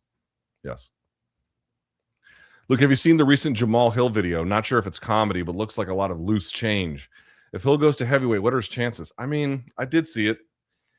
You got to be careful with what guys put out on social media. He might have recorded that a while ago, and now he looks very different. I don't know. I do not know. The only thing I can say is, if he's going to heavyweight by just adding some muscle, but then a lot of fat, that doesn't do him a lot of athletic good. I don't understand what, I going to heavyweight makes sense because it's so bad, but going in halfway prepared for it, I don't understand how that is supposed to work. Again, though, understand that could be a lot of social media trolling. We don't really know. MK, all day. Thank you, Saul. Luke, what's your prediction for the Merab Yan trilogy? After I saw what Yan turned in, general rule of thumb, the guy in a trilogy who wins the second fight tends to win the third. Because a lot of times what ends up happening is they'll have a fight, there'll be a result, they won't meet until a while later when things have really changed between them. And so now the score is very different, and then they win, and then they'll do the third one often in very close proximity to the second. And of course, there's a lot of times that has not happened, but it's a very common thing that you see. So the guy who wins the second tends to win the third. I think that the defense and offense, the whole package, the total performance of what Jan turned in that fight, the second fight, was one of the most impressive things I've ever seen. Favorite chip flavors? I love cheese and sour cream. I'm a salt and vinegar guy. I like lime chips as well, like hint of lime on those Tostitos. I like that. I'm big on that. What else? I like sour cream and cheese, or sour cream and onion. I like that too. But I'm a salt and vinegar guy. Luke, what do you think of Yair out of UFC Noche UFC? Jose Delgado apparently is the replacement. Does this seem more of Apex card as the headliner? Dude, Noche UFC in general is not TKO's priority. TKO's priority is Conor Benn versus Ryan Garcia. So like the whole thing is an afterthought. You know what I mean? Like the whole thing is like, it's just kind of weird. I don't know. Without better information, I don't know what to say about it, except that it's very disappointing because Rodriguez versus Silva would have been amazing. And, you know, Delgado is certainly not a bad fighter. I like him a lot. I actually think he's a good fighter. Whether or not that's too much for him against Silva, I guess we'll see. Probably it is. It doesn't have the same name value, even though I think Delgado's a very, very good fighter. But Yair's career has been, you know, a lot of ups and a lot of what ifs, some downs too. Watching you over the years has inspired me to read more. I'm going to buy The Nerd Reich. Oh, I saw that. That guy came out with it yesterday, right? Looks like a great deep dive into tech oligarchs. Yeah, hell yeah. I made a video about it. I put it here on the for the members. This is a book I've been talking about for years. It's called The New, but it's historically been called The Dictionary of Cultural Literacy by E.D. Hirsch. Right here, E.D. Hirsch, or E.D. Hirsch Jr. This book it's not a book you can read it front to back, but it's more of a resource tool. I fucking love this book. I think you can read it at any age. I bought a version of it for my daughter. E.D. Hirsch makes other books for like, hey, what's your fifth grader need to know? What's your, whatever. And I bought one for her because my daughter's going into second grade now. And we read it we read it every night, actually. And I love it. And it's so many things. It's Greek mythology, it's geography, it's world governments, it's history, it's arts, it's music, it's, just things that a literate person should know about the world. And even if I only get a trivial amount in certain cases, it connected certain dots for me. It led to explorations in other areas. Again, it serves as a really helpful resource tool. Couldn't recommend it more highly. Left during the Oral-By fight and came back wondering why they were interviewing Wells. Do you have any experience of missing big moments in fights? Oh, yes. I mean, people were clowning Dana, including me, because it's fun, but he was looking at his phone or something when that big KO happened between Brito and Fazil on the Contender Series. That's happened to me a few times where I'm just been like, well, what the fuck, or looking away or talking to somebody, and then everyone just fucking goes crazy. That's happened. I mean, I can't think of like what's the biggest one. I'm not sure, but it's definitely happened to me before. Luke, were you around for the career of Miguel Torres? Absolutely, I was. How good was he? Very good. He arguably beat Demetrius Johnson. If you've never seen the Demetrius Johnson-Miguel Torres fight, go watch it. There's a case that Miguel wins that one. How important to pioneering the sport was he, if at all? Very. His UFC career did not pan out the way we thought it would. But if you're talking about one of the WEC All-Stars, you cannot make a list without Miguel Torres. You cannot do it. And for a lot of reasons, like, dude, he was one of the guys in MMA earlier than most who had a mullet, interesting look. And dude, he was a bite down on the mouthpiece type, but he had an aggressive, incredible guard. He was a dynamic finisher. He just got after it. And this is at a time when, like, the 145 and the 35 and the 25 guys were still like a new thing to a lot of the MMA fan base. So like, who were you looking to to get your bearings about what's cool in this whole world. Dude, Miguel Torres was absolutely at the front of the pack for that one. No two ways about it. There's a video he put out years ago where he had a big cut on his forehead and he got surgery without anesthesia. Just let him stitch him up with nothing in. He was a fucking badass. By the time he got to the UFC, he experienced a lot of his glory and a lot of tough fights long before he got to the UFC, so it just didn't translate over by that time. And then the Demetrius fight he lost, again, arguably won that one, so it just didn't quite pan out the way they thought. Then he did the rape van joke, and the whole thing collapsed. But he was extremely important for the WEC. Extremely. And he also put like the Midwest on the map too. Miguel Torres was the man. LT, thoughts on the WNBA scandal with Dejanai Carrington tweeting white privilege after assaulting Sophie Cunningham? Let me ask a question. How much do y'all really care about WNBA scandals? Can I be on? Can I? Because here's the thing. I do think you can do it. So, for example, I don't really watch a lot of NBA games. I'll watch the Wiz when they're on. Occasionally, I watched the championship run by the Knicks. That was a lot of fun, but that was the playoffs. I'm talking like day in, day out. How much NBA, or in this case, WNBA, do you watch? Not much, but I do love WNBA. I do love NBA gossip, like, Pablo Torre reporting on Kawhi Leonard or what's happening with the Lakers ownership. Like, I'm kind of in on that. So I think it can be done, but like, I'm also a casual basketball fan. There's a lot of people who have a lot of opinions about what happens in the WNBA, who I know for a fact, I'm not in this case, I don't know that, but in many other cases, they're not talking about the WNBA because they're in any way interested in the WNBA. They're only interested in some of the culture wars that they can force on top of the WNBA because they want to do it as a way to just frankly have some kind of penalization, some kind of, no, let me use the word differently.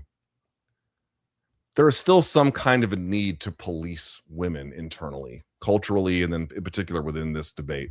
Like being deeply enamored with culture wars about a product that people have almost zero familiarity with doesn't smell right to me. I saw the foul that it was, and she clearly, that was a fucking flagrant, or that was a tech foul. That was a terrible one, right? Where she came across dude, she basically like I don't know if did her hand touch her face or the forearm, but either way, it was like a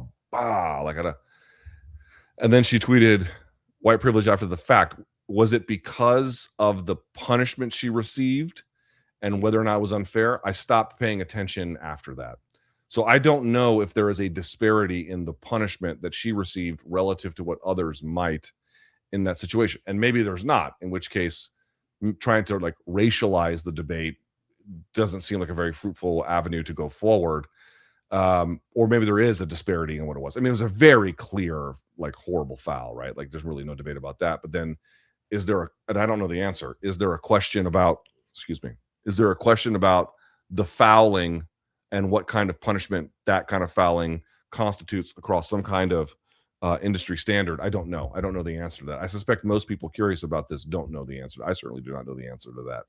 Can I be honest, though? I mostly don't give a fuck about the WNBA. I care a little bit, right? I hope the Mystics win, but the whole Royce White and Enos Kanter thing, I haven't commented on it because honestly, dude, I feel so they're mentally ill, and I don't care about trying to dude,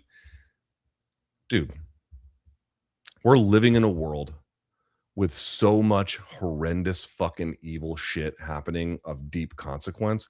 Can I be honest? I don't give a fuck about the right-wing culture wars over the WNBA. I don't give a fuck.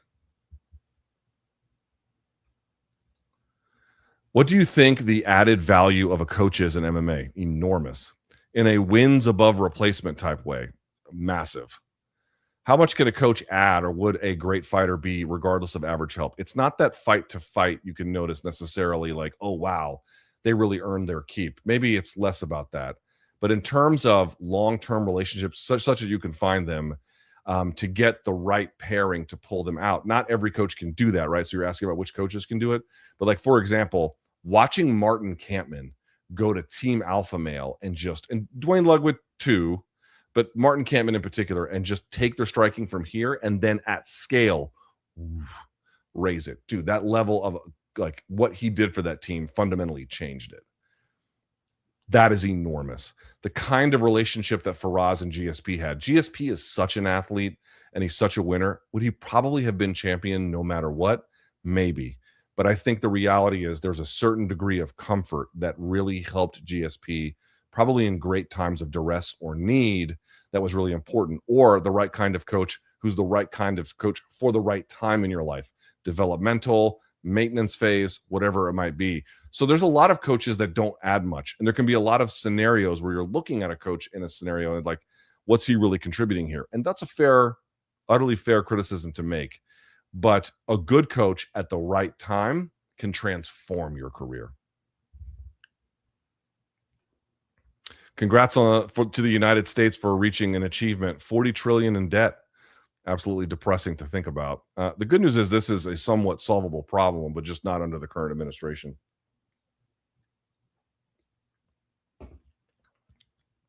They made it significantly worse.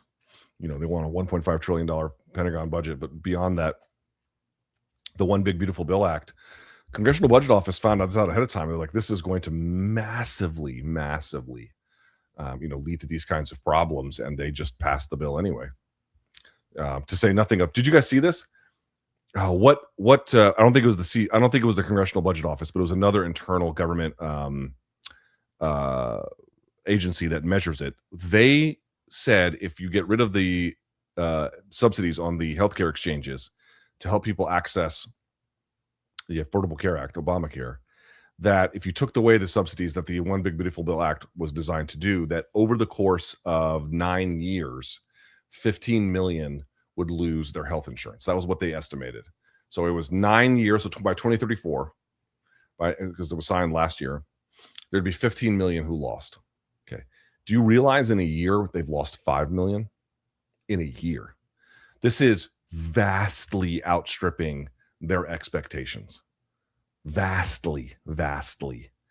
While yet this one of the few areas of the economy that's growing jobs, but also because it's ballooning costs at the same time, is healthcare.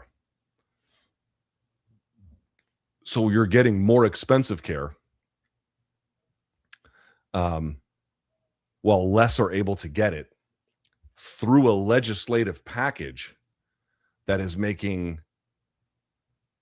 causing enormous problems as it relates to both the deficit and the debt.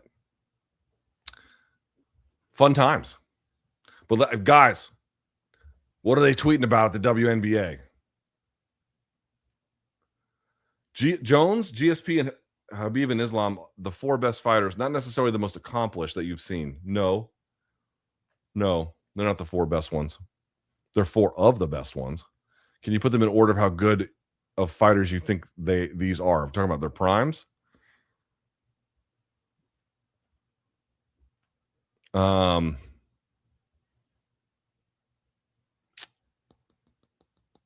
Probably Jones, Islam, GSP, Habib. We're talking like just pure skill, something like that. Maybe Islam's first, something like that. U.S. 200 plus killed off Venezuela, 150 plus at an Iranian school, 153 civilians admitted killed in Yemen, and backing Israel and Gaza. Shouldn't it face Russia-style sports bans? And would you support it? Jesus, it's a great question. Is what we're doing ban worthy? I think, I don't know. I've not thought about that, but I don't think the case. I mean, dude, we literally kidnapped a government leader. He's sitting in a jail in New York City. By what legal right did we do that? There's no legal right to that. By what legal right have we killed thousands of Iranians? None. And then imperiled energy markets and potentially quality of life going forward for Asia, Europe in the winter. I mean, we'll see.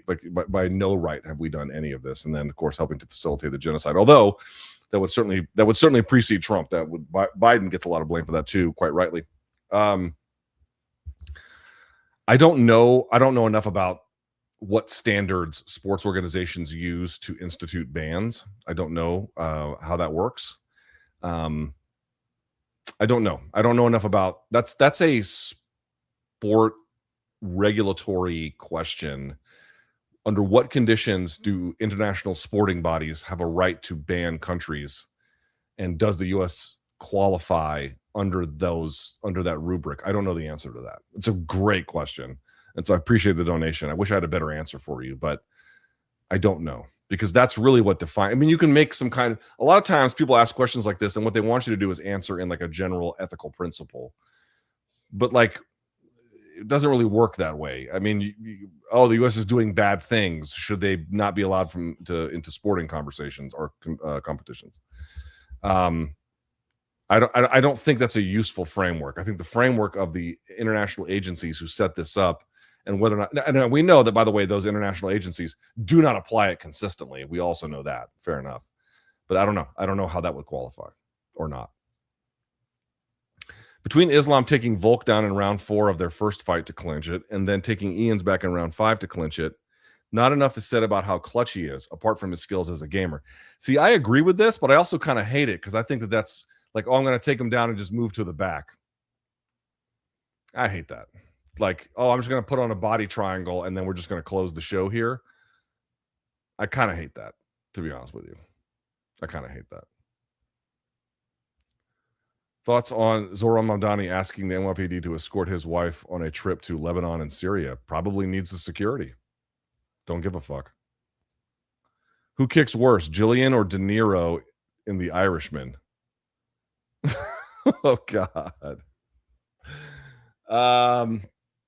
I'll go De Niro in The Irishman. How about that? Movie recommendation. It was just an accident. I saw it. It's an Iranian movie. Oh, there you go. Great Iranian film about the horrors of that regime, made by Jay Panahi, who's been jailed before due to his films. Yes, I think him and the guy who made Seed of the Sacred Fig had to either escape the country at times, or one of them had to escape permanently. The other one has kind of had like a strained relationship with the country. Yes, if you've not seen it, it was just an accident. It's fucking great. I'll give you the premise of the movie. Basically, there's this guy, some ordinary dude, and he sees another guy, and the guy pulls into like a garage so he can hear him walk in the garage, and he hears him walk with like a fake leg, or sees him with a fake leg. I forget if he hears it and sees it, but I think it's both. And he hears his voice, and he thinks that's the guy who, when I was imprisoned by the state for bullshit crimes, because that's what they do, that he tortured me. That's the guy who tortured me. I know it's him, because that guy had a fake leg. He had that voice. It's him. And it sends him basically spiraling. And that's the movie. It's fucking great. Hey, Luke, you see that the highest concentration of I've seen this before, porn searches in the country are from Lawton.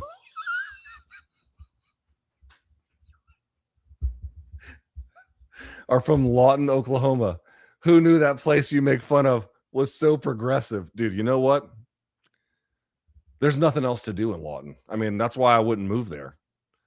It's just not, dude, here's where you would go to Lawton for. It's like, do you want to get robbed? Great place to get robbed. Do you need a bail bondsman?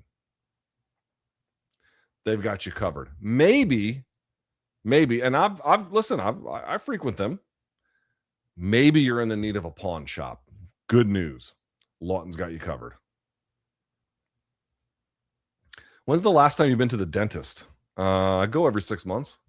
Went for the first time in years, and they said I'm going to need $4,000 worth of work after insurance. Brother, double check that shit. Now, maybe they're right, but dude, the dentist office is such a fucking scam. They'll scam the balls off of you. They will absolutely scam you until there's nothing left. What your number one job is as a customer who needs dental work is to find a dentist who just won't scam you. I put up a video on this as well on the for the members here on this channel. I had a company come by to try and fix my heat one time, and they told me that I had to like just completely change my entire furnace.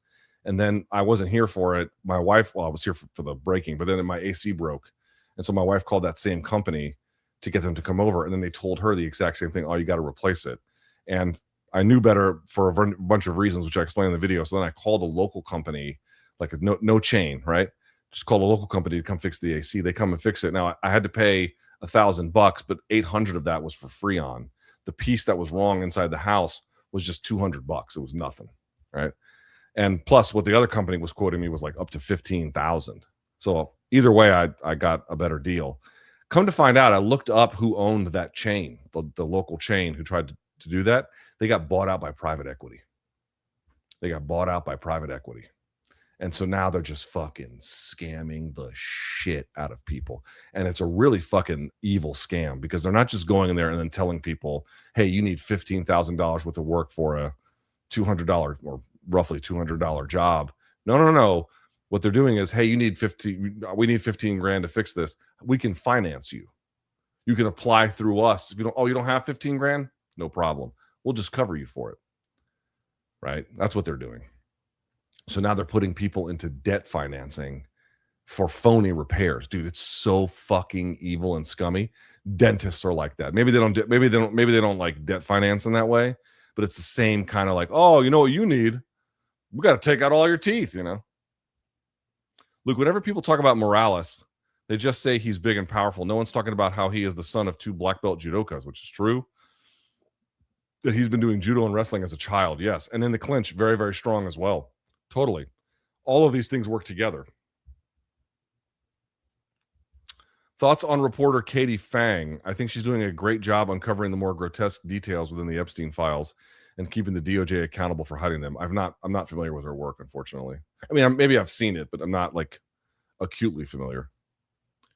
Thoughts on the main event this weekend? This is one of the better fights UFC has made recently. Love it. We'll talk about this more on MK tomorrow. RoboCop is on a great win streak, but every time he kind of gets closer and closer, he gets sent packing. Certainly, Hernandez was on a win streak until Sean Strickland shut that shit down. There is known weaknesses now to Hernandez's body. Rodriguez is a diligent body attacker. This is a fun one. But can a guy like Rodriguez keep up the pace against a guy like Hernandez? No. How is Hernandez going to rebound from another loss? Or not another loss, but a bad loss, and another fight where he had to deal with body shots. I can't wait to find out. Rogan is butt buddies with Peter Thiel and brags about going to dinner with him. Many of Rogan's detractors call Joe's podcast the Epstein Experience. Yes, I've seen that as well. Why is Marab training with Zuckerberg? Probably because he gets paid. Dude, old Zuckerberg's got... Do you see Zuckerberg is facing a trial where he could be fined up to $1.5 trillion in damages for harms associated with his product, including but not limited to young girls? This is what I mean about like MMA, dude. MMA is like, we don't give... Dude, you could send Satan back to earth. And if Satan had a cool car and a nice house and a videographer following him and invited... not just MMA fighters, but media, anybody in MMA to come hang out with him, they'd all do it. Nobody in combat sports, because boxing's pretty bad and so is jiu-jitsu, but we're talking about MMA. Nobody in combat sports, and MMA in particular, cares about like, hey, and we all get it wrong time to time, right? We all get it wrong. Me too. But like, they're not even asking themselves the question, should I be hanging out with this motherfucker? Like, is this dude all right? Oh, he's rich and powerful. He must be all right. Has UFC ever reached out to Rod Tang? I have no idea. Do you think he'll eventually make the transition to MMA? I've heard he has been training grappling with Mikey. Maybe. But that seems like a little bit more gimmicky to me, and I would imagine he would go to another show before he went to UFC. Pick your poison. McGregor's worst hangover. Cody G's face tat, Shamil Ghaziev's physique, Bryce Mitchell's political beliefs. The one that lasts the least amount of time would be the hangover, and I've had some bad ones. So I'll go with the hangover. That's a hell of a one. Is there a particular cabinet member of the Trump administration who you think is the most harmful? I always thought RFK and Bondi was there. Yeah, it's Marco Rubio. Marco Rubio is somehow, if you look at polling around him, it's not really affecting him. He seems like he could be ending up in a bit of a front runner status, and he is acting as one of the most authoritarian parts of the Trump administration, right? Is under his direction that Ramesa Ozturk was put into an ICE prison, right? That was him. It's under his auspices that we are engaging in, all manner of anti-diplomatic efforts to former allies. There's just been a range of behaviors, or I should say, actions he's undertaken that have been intensely authoritarian or just simply anti-process. I mean, also, he wasn't in charge of the Doge destruction of USAID, but he helped facilitate it at the very end stage there, and certainly in helping to fully put USAID under. He was part of that. I mean, he has undertaken extraordinary steps to use the power of the Secretary of State to not merely push the interest of the federal administration, but in very, very, to going after the ICC and to dismantle it, right? And to sanction, who was the UN special, Albanese was her last name, going after her, going after Kaiser Khan, or going after, not Kaiser Khan, what's his last name Khan, the guy who was the one who wanted to bring charges against Benjamin Netanyahu, right, where he couldn't even get credit cards, bank accounts, email accounts, nothing, just completely locked out of life. Just insanely authoritarian, deeply dystopian things. But, in particular, putting Fulbright scholars in prison for writing op-eds that don't even mention Hamas and then just try to put some support behind, boycott, divestment, and sanctions efforts. And they put her in a fucking ICE prison for that. Wow, dude. Is Ty that bad, or does conditioning make him look? He's that bad. He's that bad. Conditioning doesn't help. He's that bad.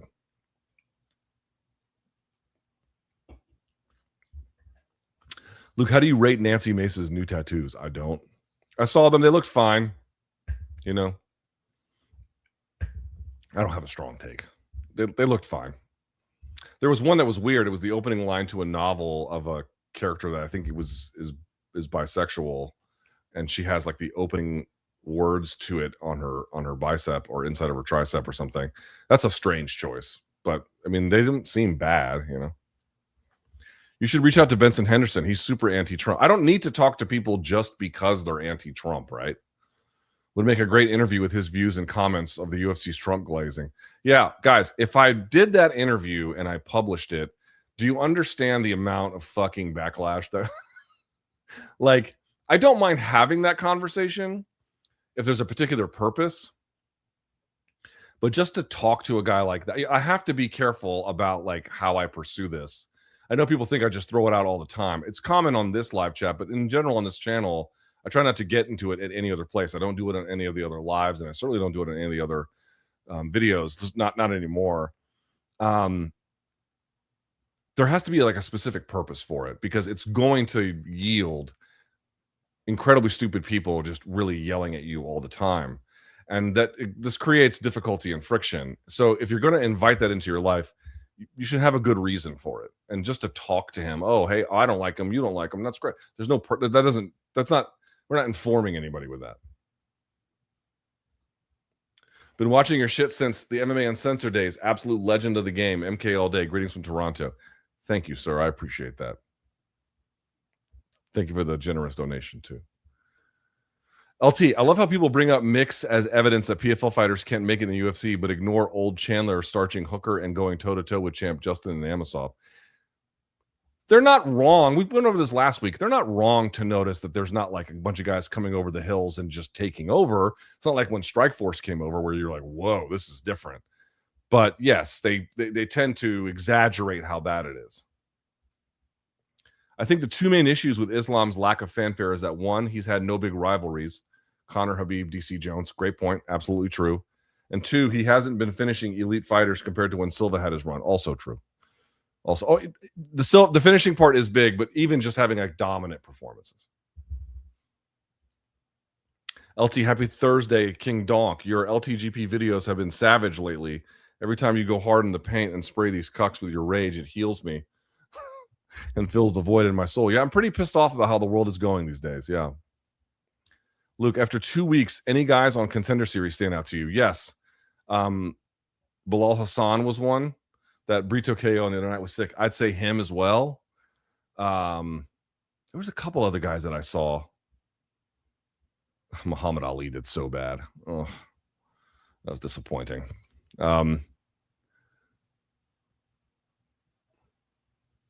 There was one other guy. The dude who was the wrestler at UNLV looked like I know his record wasn't the best, but I really liked his performance. I forget his name. Trent Miller, maybe was his name, something like that. He looked all right. Prime GSV versus Prime 170 Islam. Oh, that's a tough one. I'd probably go Prime GSP. At 170, yes. That was GSP's home. This is Islam's second weight class, you know.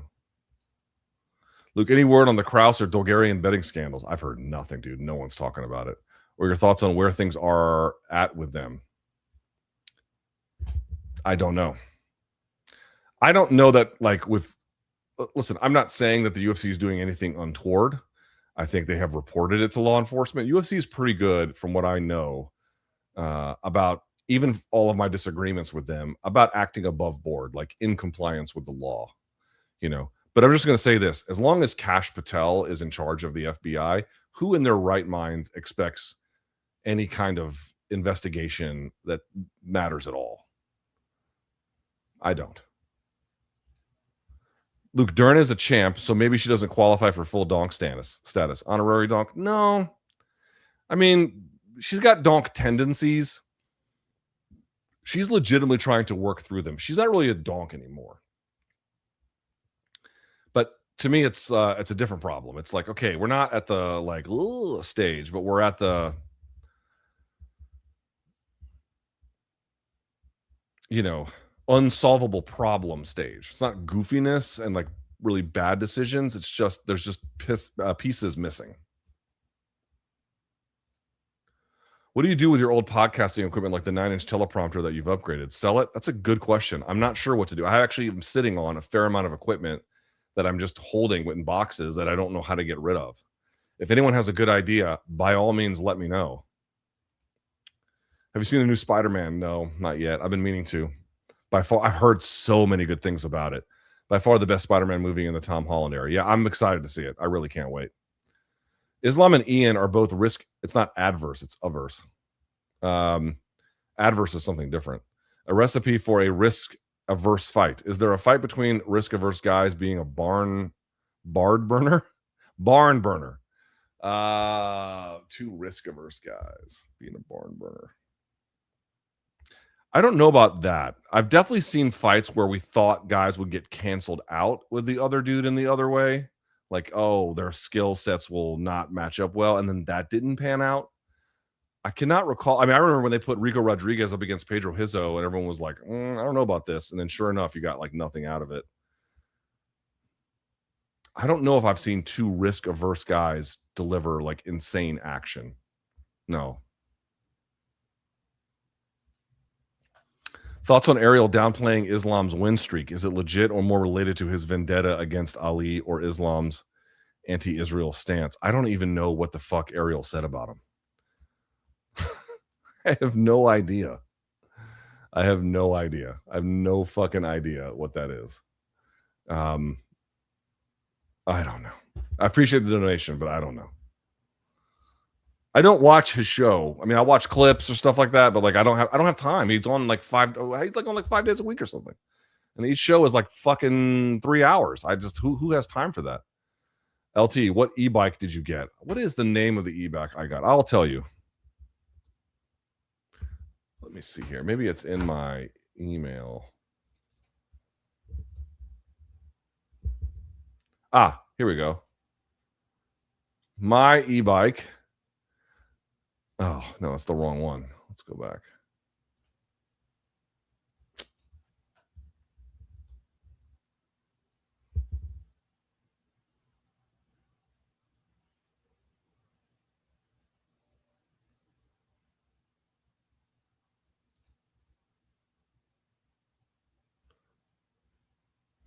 Hold on.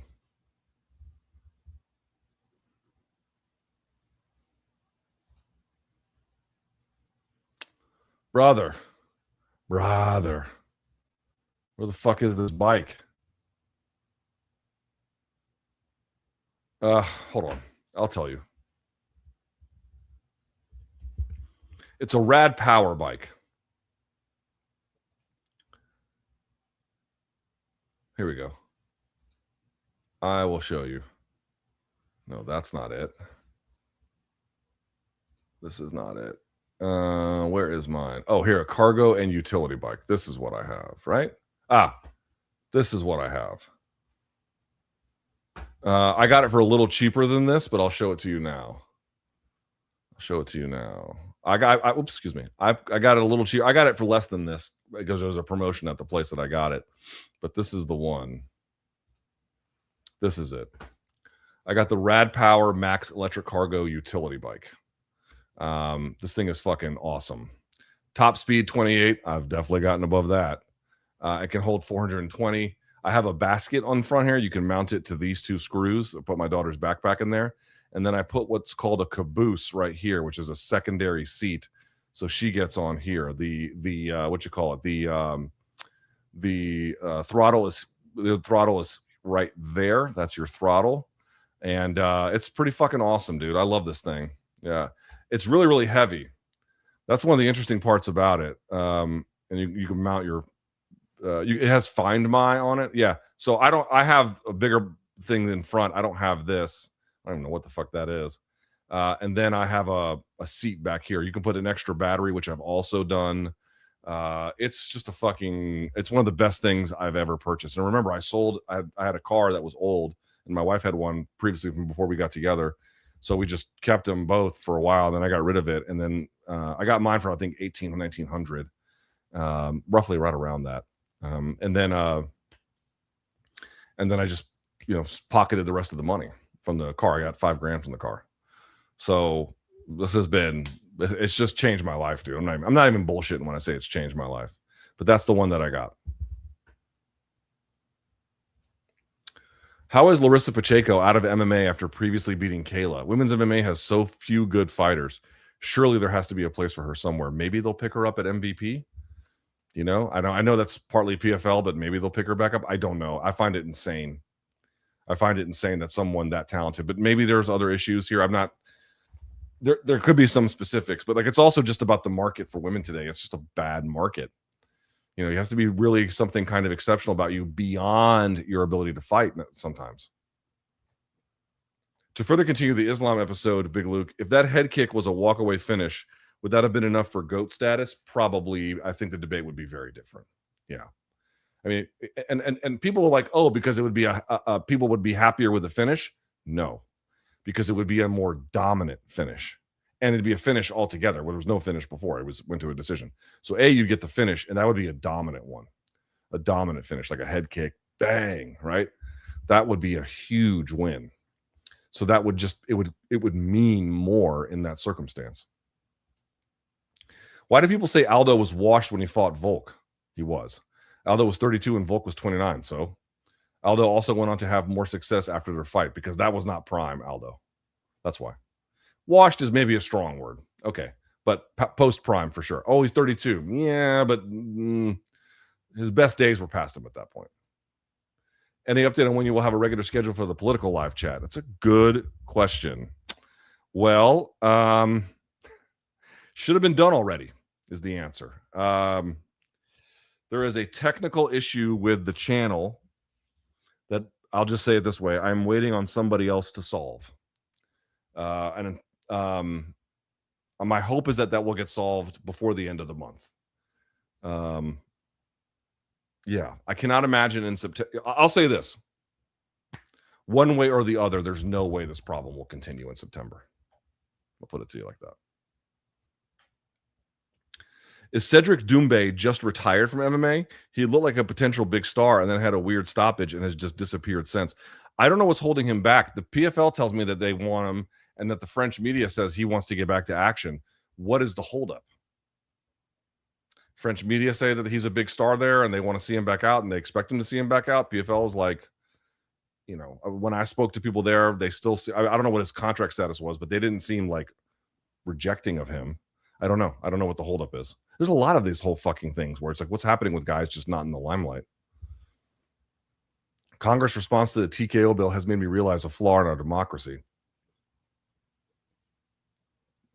We have a group of people, mostly wealthy and elderly, making important decisions in fields in which they know nothing about. Yes, correct. That's correct, yes. And frankly, in many cases, disdainful of expertise. What's up, Luke? Moving out of the suburbs and into downtown LA in a few months. Between suburban, city life, rural, do you have a varied experience? Which do you prefer? I always prefer city life. Now, it depends on the city. Not all city life is created equal. Not all places in the city are created equal. All of them have their charm. I'm not one of these guys who's like, oh, the city is great and the rural side is terrible. No, it's got, for the right person, it's the right match. And for the right person at the right time, it's the right match. But to me, I love living in a city. I love having access to public transportation. I like having access to a wide array of different fun restaurants. I like having music venues and art venues that are constantly showing stuff. I like having big parks, museums to go to. I like having walkable downtowns. I like these. I mean, I love urban in a city where urban planning is good and, there's stuff going on. I don't think there's anything better. There are downsides to living in a city. Taxes are high. It can be one thing, depending on the city, potentially crime could be bad, or where you live in the city. Like there could be challenges for sure. But for me, there's just absolutely, it's the best thing for me. No question in my mind. I could live in a quiet part of a city. And in fact, I do, relatively speaking anyway. But I could not imagine at this stage of my life anyway, being committed to rural living. It just doesn't fit me at all. But it might fit others, Weekly weed donation / back to school for Tukey. Yeah, she needs braces. No, I'm teasing. You continue to swing the axe as the King Donk and Media Lumberjack. Media Lumberjack. That's funny. Excitement level for Avengers Doomsday in Part 3. Or Dune Part 3. Dune Part 3, 10 out of 10. Avengers Doomsday, 7. Will Brendan Ayuk play for the Commanders this season? I don't fucking know. He's a fucking weirdo, Brendan Ayuk. But Avengers Doomsday, we talked about this last week, dude. Marvel can't keep telling me that, this guy that they're about to have this fucking war with is like the guy of all guys with the weapon of all weapons, which is what they did with the Infinity Gauntlet and then Thanos. And then you got comic book nerds being like, Dr. Doom pulled out Thanos' skull and bones in one fell swoop and, Lick My Balls edition Ass Eater 3. And I'm like, guys, I don't give a fuck about what's in the comic books. I'm talking about what you motherfuckers are showing me at the movies. And what you showed me at the movies was a dude who was the most unstoppable guy with the most unstoppable weapon. And now he's a piece of shit compared to Doom. And it's like, I got to tell you, I don't believe you. I don't believe you. Hardest puncher of all time, Francis Wilder, probably Foreman. Would have loved to see Wilder's power in small gloves. Dude, he would have crippled people. Probably Foreman. I was in the minority predicting Gon beats Tom last year. The guys Tom TKO'd are flat-footed who stand in front of him. He throws a looping right hand and gets hit in the process. His game is telegraphed. And look at what Gon did to Poatan. Naturally athletic at 260, right? 258, I think he weighed in at. Can just move for that size so effortlessly. And maintains range real well too. Like, Gon makes bad decisions grappling and can sometimes make bad decisions striking, like when he does a spinning back fist or what was that he did? What did he do to John to like overcommit with a rotation? Like, so he makes bad decisions like that. But when he's locked in, yeah, he's tough to beat on the feet. Luke, of the two movies this year for you that were liked it, didn't love it, The Furious or Odyssey, which one let you down less? Tony was great. Matt Johnson is a director to watch. Okay, so The Furious I'd liked but didn't love. And Odyssey. Probably Odyssey, although Odyssey is a much better movie. Because The Furious, I still enjoy the action sequences. Again, we talked about this before. They make them almost WWE-like, which to me, I don't enjoy. I thought the sound design in that movie was also bad. Where punches sound like it's back in the 70s, a guy would land a punch and it sounds like fireworks going off. They would do shit like that. I didn't like that, but still, the action sequences were real fun. Like they were real good. And it's a simpler movie in that sense. So, Odyssey I liked more, but I felt like I felt a bigger, like, I I was annoyed more at what was missing from my experience in the Odyssey than I was the Furious. I've trained with Gillian and fought for the same Emmy promotion as her. She didn't deserve what Dean said. He barely even cornered her. Shame. Yeah, she didn't deserve that. She didn't deserve that. No fighter would. I also think that, like, I don't know what's going on in Dean's head. I think trying to define a person by one thing they've done is also probably not great. Now, granted, again, there's other people making accusations, so you can take it for what it's worth. My overall experiences with Dean have been quite good.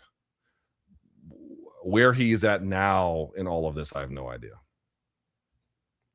Hey, look, about to have my first grad school advising meeting. Wish me luck. Yes, but my feeling is you probably don't need it. But good luck just the same, sir. Likelihood of getting BC on live chat again as a guest. Guys,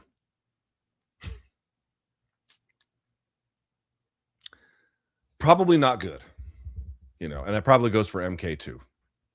I'll just level with you. Probably real bad.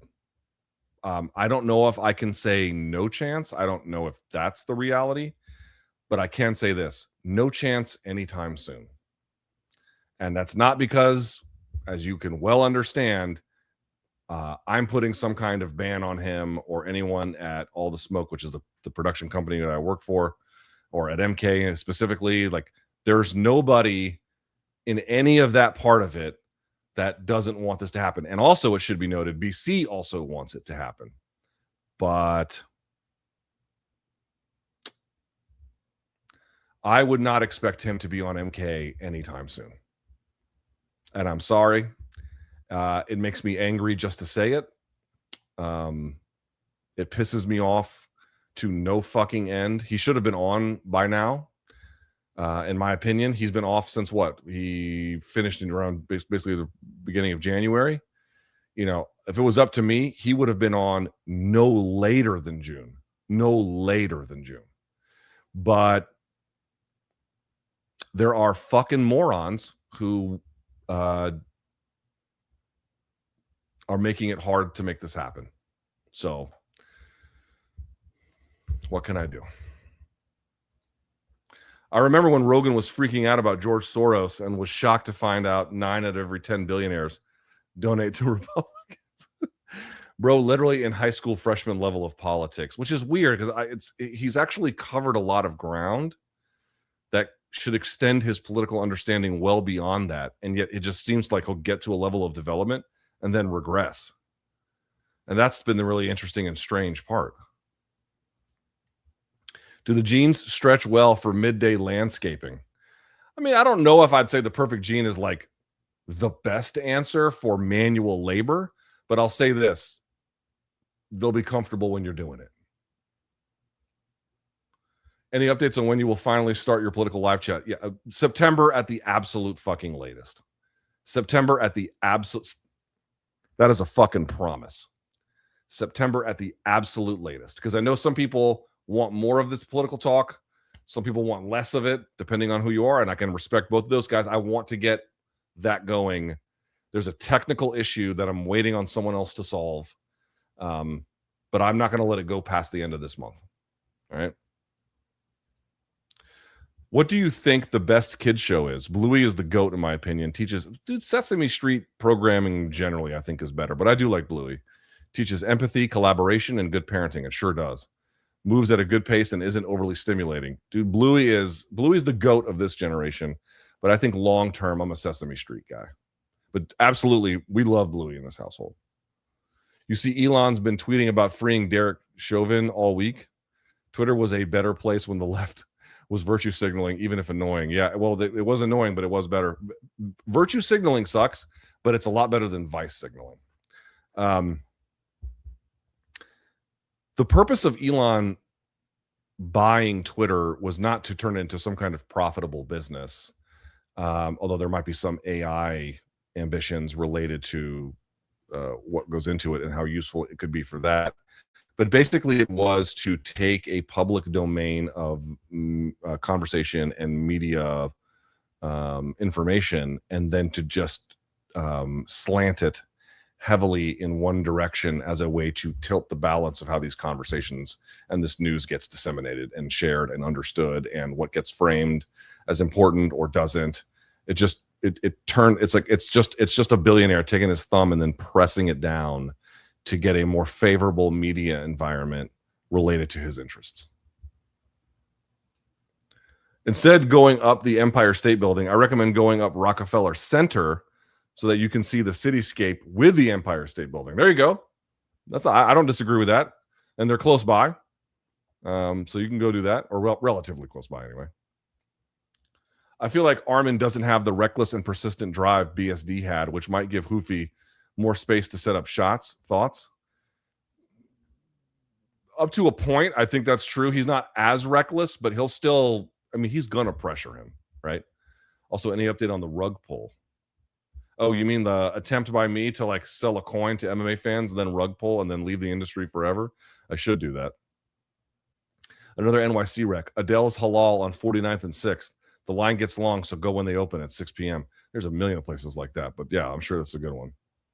Have you watched Furious yet? Yes. Thoughts? I definitely enjoyed it. Yes, I enjoyed it. I liked it a lot. Again, my one issue was they WWE'd some of the action where, you want to suspend belief to a degree and you want them to do acrobatics and crazy shit, but then they can take it another level where they're putting people on wires to move them around. And that's when they lose me a little bit. Luke, are you going to the All Blacks versus South Africa match in Baltimore on September 12th? It's the fourth and final match of rugby's greatest rivalry tour. Dog, I didn't even know they were playing there. But now I might. Are they playing at M&T Bank Stadium? Is that where they're playing? The Ravens place? Where are they playing? I'm guessing that's where they're playing. Where are they playing? Let's see.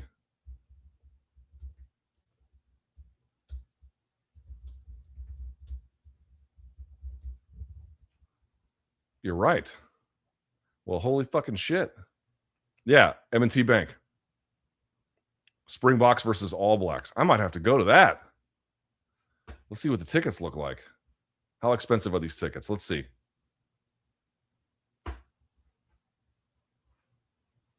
Let's see if I get 3. They're not terrible. The Bleeder, there could be a few that are terrible. But you can get some decent seats for mid-2s, mid-3s. Still, for 3 people, that's pretty expensive. But I can drive to Baltimore. It's not like I gotta pay to get a hotel or anything. I might. Man, I had no idea.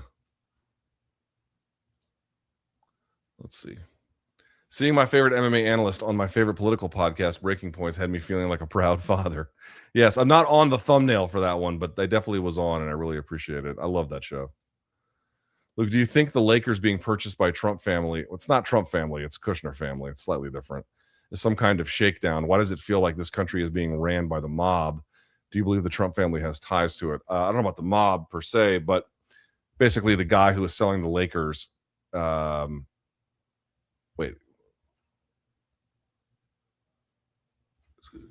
correct me if I'm wrong. Hold on. Let's see here. No, wait, it was Bob Iger and Joshua Kushner. Yes. What do I think? The guy who is selling it is under federal investigation. Well, that was the Dodgers guy, right? That was the Dodgers one who sold the Dodgers. I don't know. You know what? I don't know about the Lake. Wait. Hold on. Sorry, same guy. What am I saying? Mark Walter. I was mixing this up. Is under federal investigation for various forms of, I think, securities fraud.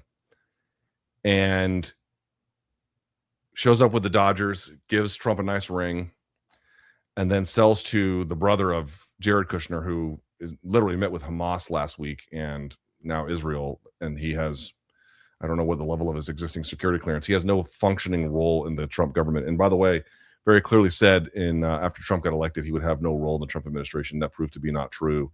And now it's going to the brother and like, oh, he's a Democrat. But it's like, well, who else had the money that is connected to Trump that could do that? This is what I mean about like, oh, the UFC's deal with Paramount. It's like there was this price that they were getting with between Netflix and ESPN, and then Paramount just comes in.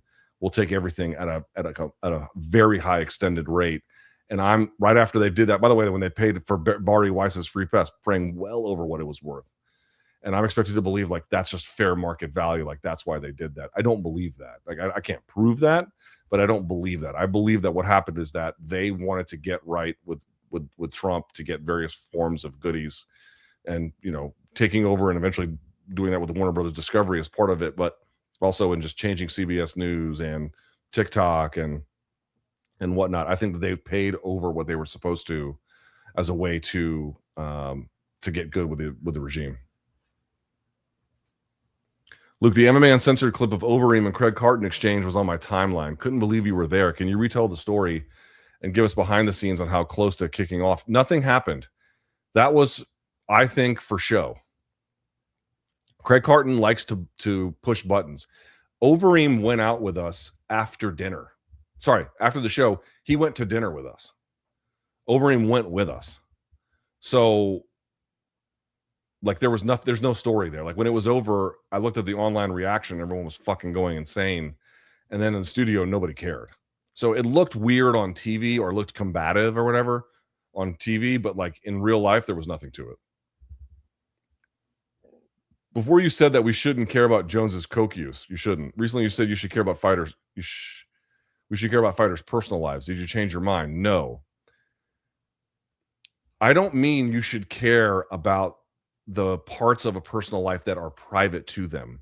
Now, I realize that his drug test for coke, testing positive, became public, but that's not vice drugs that have no performance enhancing related. I mean, yes, you wouldn't want someone competing on it high, but like that's not the nature of what the tests were showing. If we're just talking about recreational vice drugs, I don't think it's our business. I don't think who they date for the most part is our business unless, becomes interfaces with law enforcement, and then they're a public figure, and that's a little bit different. But I don't think they should get it. What I mean to say is, as human beings, we cannot treat them strictly as economic units on a spreadsheet. What I mean to say is we have to confer in this business where we can a degree of humanity, a degree of saying, and then more than that, like what do we ethically owe these guys? Not just Jones, any of them, but especially the high profile ones, or especially the very successful ones, but not just them, any of them that have careers that put their health on the line. What do we owe them? So when I say you have to care about them as people, that's what I mean. You have to care about their humanity, but who they're dating and what their favorite color is. If they want to share that information with the world, they can, but like who they're dating is not my fucking business. And for the most part, I'll be honest, I don't give I'm not interested. I don't really, Ian Garry's married. I don't care about that part of his life, but I care about his life. I care about the quality of his life. I care about what MMA does to him and every other fighter, and what we're supposed to get right to mitigate some of those impacts. How do you think Ronda would do in today's women's 135? You could make a case she could win a title. Yes, you could make a case she could win a title. Yes. Am I the only one who remembers Islam saying he'd fight DDP at 85 if Bilal beat JDM? After seeing Islam versus Ian Garry, boy, am I glad that never happened. I don't remember him saying that. You could be right. But if he did, that'd be real fucking bad. Everyone was asking, how would he do against Sean Strickland? Yeah, probably not great. That's a bridge too far. Did you ever play Dungeons and Dragons growing up? Thankfully, not really. If so, who was your character? I could see you playing Luke the Loquacious, renowned 8-dicked walrus slayer. No. I think I played maybe once or twice, and I fucking found it boring. If you were ever on a Jubilee video, I can just see BC making some sort of reference to Bukkake's soggy biscuit jokes. LOL. I miss his dirty jokes. He still texts them to me. Yeah, I mean, I'm sure there'd be plenty of commentary from BC regarding that. Thoughts on Real Madrid as a fellow Madrista. The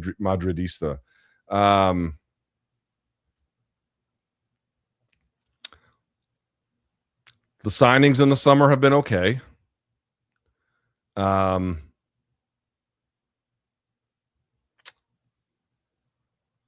think that Mourinho deserves a fresh chance.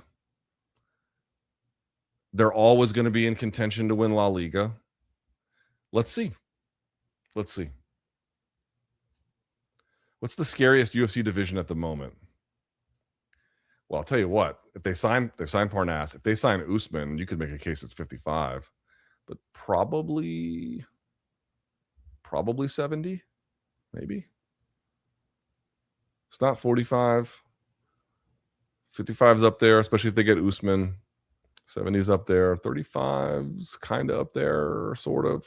Not as much as it once was. Yeah, probably 55, especially if they get Usman. But if not, I'll say it's 70.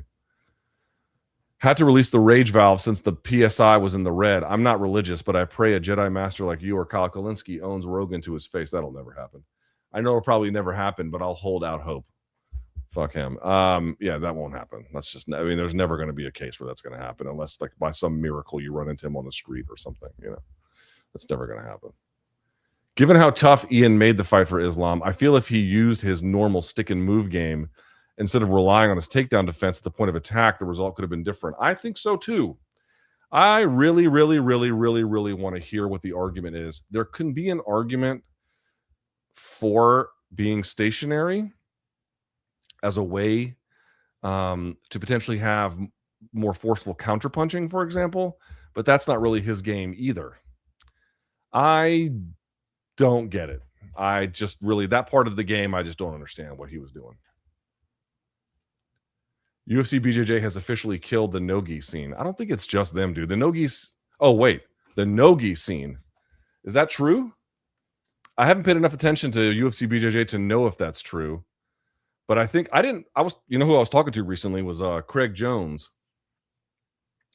I talked to Craig Jones recently. I didn't realize he fell out with like all of B Team.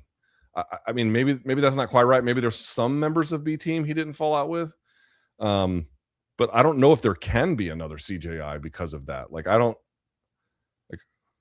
New Wave probably won't do it. Maybe Beat or Simple Man won't do it. I don't know. I don't know what I was very surprised to find that out. And I'm still not sure what the issue is. Thoughts on women's divisions. Val and Wiley are close to retiring, and there doesn't seem to be a new wave of dominant fighter stars coming through. I've said this before. The current state of the game is really, really, really, really shitty. It's just really shitty.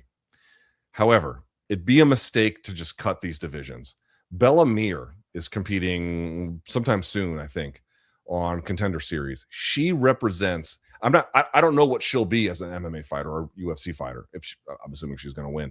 I don't know what she will be. But the fastest growing sport in the United States is girls wrestling at the scholastic level. That's high school and college. It's the fastest growing sport in this country. It's the number one fastest growing sport. There's programs popping up everywhere. There is reason to believe, and Bella Mir is a product of this because she was able to wrestle scholastically, including at the post-secondary level. If they start funneling into MMA, there's a good reason to believe that could be a big, big boost long-term. It's going to require some patience and it's going to require some luck. None of this is inevitable, but I feel like there might be a reason to think that there could be a renaissance down the road. Do the residents of DC like all the improvements Trump has been doing? No one gives a single solitary fuck, with the lone exception of Meridian Hill or Malcolm X Park. That's the only one. The one that the water's on at Union Station, but it doesn't really add much because it's like no one's really hanging out there. But people hang out at Meridian Hill Park. That's the one that they cared about. I just cannot overstate, dude. Downtown DC right now, dude. This is what I said in the lead up to the Washington or to the White House event. Trump tries to Vegas-ify DC. Like when the UFC was here, they brought Vegas energy to DC, which doesn't match DC at all. And now they've got the Formula One thing, which also is like this Vegasification of DC. So downtown DC is a fucking nightmare, an absolute fucking nightmare. But even if that's not the case, the Reflecting Pool's a fucking nightmare. The Kennedy Center is a fucking nightmare. Logan Circle's a fucking nightmare. Depending on the weekend, DuPont Circle's a fucking nightmare. Like, there's just nightmares all over the city. They're not doing shit about it. Like, they're trying to fix the grass. Like, this is the problem with Trump. Trump's like, oh, the JCPOA, the deal that Obama did with Iran. They gave away so much, then this is a terrible deal. And there were concessions made in the deal. That is true. But his answer to the problem is always fucking worse. Because here, what they tried to do is they tried to take if you don't know, like federal property and then city property, they intertwine here. Like, yes, there is a federal section of DC and then like a non-federal section in like sort of a generalized sense, like down by the Capitol or the National Mall. But like interspersed in actual DC, there's like, oh, there's a little park here, it's federal property. There's a little park there, it's federal property. But as I mentioned before, they're taking money out from other parks to keep the water on here, which I'm glad the water's on, but I have some questions about the other ways they're paying for it. But even beside that, the reality of like what he's doing here is, for example, on Logan Circle. So if you go by Logan Circle now, this is like Rhode Island, and right before it was like Rhode Island and 13th, basically northwest. If you go over there, you can walk through the park, like the walkways are open, but it's just boarded up everywhere else. You can't go on the grass because they're trying to let the grass grow. It's like, dude, here's what's going to happen. You're eventually going to take these things up. People are going to start using it again. It's going to fucking trample on the grass. It's going to be back to the state that it was before. And Trump is not going to want to put yet more money back into it to maintain it, which is what all the other administrations, Democrat and Republican, all realize, which is that, yes, there is some level of maintenance you obviously have to provide for these things, but trying to turn it into a fucking golf course and that level of investment in it, it's not going to work. You're not going to have the stamina to do this all the time. And so it's like, okay, I'm glad that the grass at Logan Circle is getting a chance to look nice for however long it's going to last. It's not gonna. That area is famous. It's like one of the most areas famous for picnicking in the city, particularly on Saturdays and Sundays. It's famous for it. And people put up slack lines and all kinds of shit. That's what they do there. Like, dude, they're gonna trample on that shit again. And he's not gonna want to go back out there. And it just creates a problem. This is the kind of shit I'm talking about. Like, you want a maintained park, but what he's trying to do you have to put up scaffolding everywhere, blocking off access everywhere for gains that are going to last 6 months. Stupid. Luke, part of the reason why Spidey Brand New Day is so good is because they didn't try to top No Way Home. They went in a new direction, to your point. I can't wait to see it, man. I can't wait to see that shit. With Mencho dead, thoughts on Mexican cartel wars? I'm out of my depth on this. I've not read very much at all about this. It's a reasonable question. I am completely out of my depth.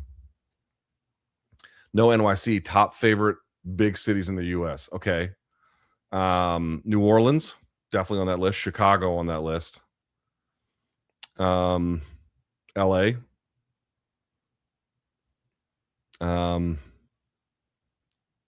Let me think. Probably Boston. And San Diego. Thoughts on Stephen A. Smith's right-wing pivot? I don't know if it's a pivot. Like him calling out progressives and his meltdown over NABJ rejection and then complaining to it on Hannity. I think he's trying to run for office, and so being able to go to Hannity as a place to like complain about how badly you're treated is probably something that's going to go long term. I just don't have. I mean, he's not like wildly right wing relative to like some of the other figures, but he's clearly right wing. And I just think at a time like this, people who out themselves as right wing at a time when the right wing is showing themselves to be both malevolent and incompetent in ways that is historically unusual is just the best way to tell who is a fucking idiot. Such a great time. I mean, imagine being like, yeah, see the guy who's setting shit on fire everywhere and who like quite obviously fucking sucks at this job. My ideas align with his. Imagine that. LT didn't ask about WNBA to piss you off, was more interested in your opinion because the narrative was she was attacked because she spoke out about male trans athletes in the WNBA. Oh, is that, I mean, once again, guys, I don't know enough about the WNBA to comment on this. Like, is it true that the foul was intentional in that way? I mean, maybe I saw the foul. It was, I mean, if you see the thing, there's like no way that this is not a bad foul. It's like, this is a really terrible foul. But like, is there Is there some string of evidence that indicates it's related to what you're saying it's related to? Maybe there is.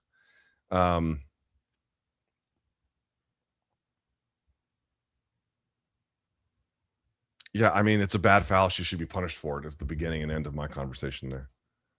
Thoughts on Crouching Tiger? A lot of wires. I hated it. See, that's a little different. So Crouching Tiger, Hidden Dragon has a lot of that kind of stuff too, but that's actually part of the story because it actually aids the flowing motion that is in part like how their costumes look or their wardrobes anyway. And it sort of like it almost harkens back to like old school Hong Kong theater. I don't mind it in that sense, but when you have like a gritty fight scene that's supposed to be like hand-to-hand combat in a less artistic way, it feels a little gimmicky. You think the lawsuit against Paramount will stop the merger? God only knows.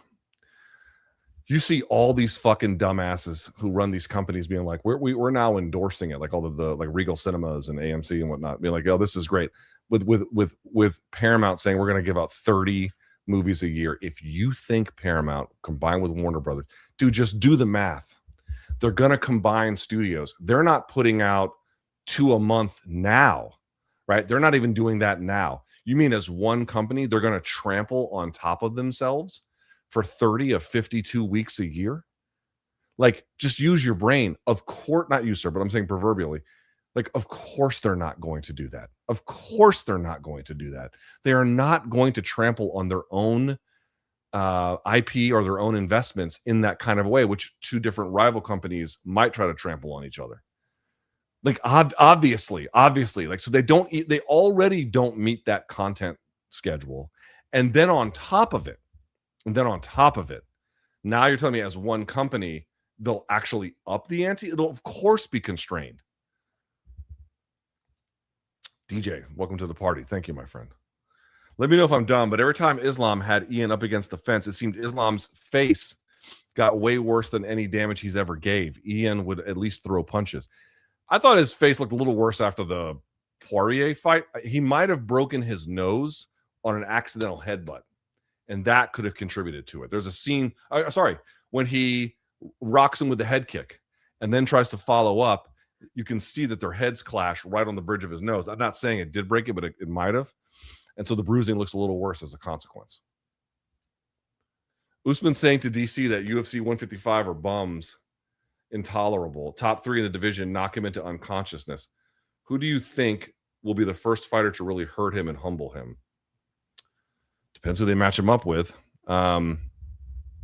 Charles could give him problems. I think Max could give him a lot of problems. Obviously, Ilya, I think, could give him problems. We'll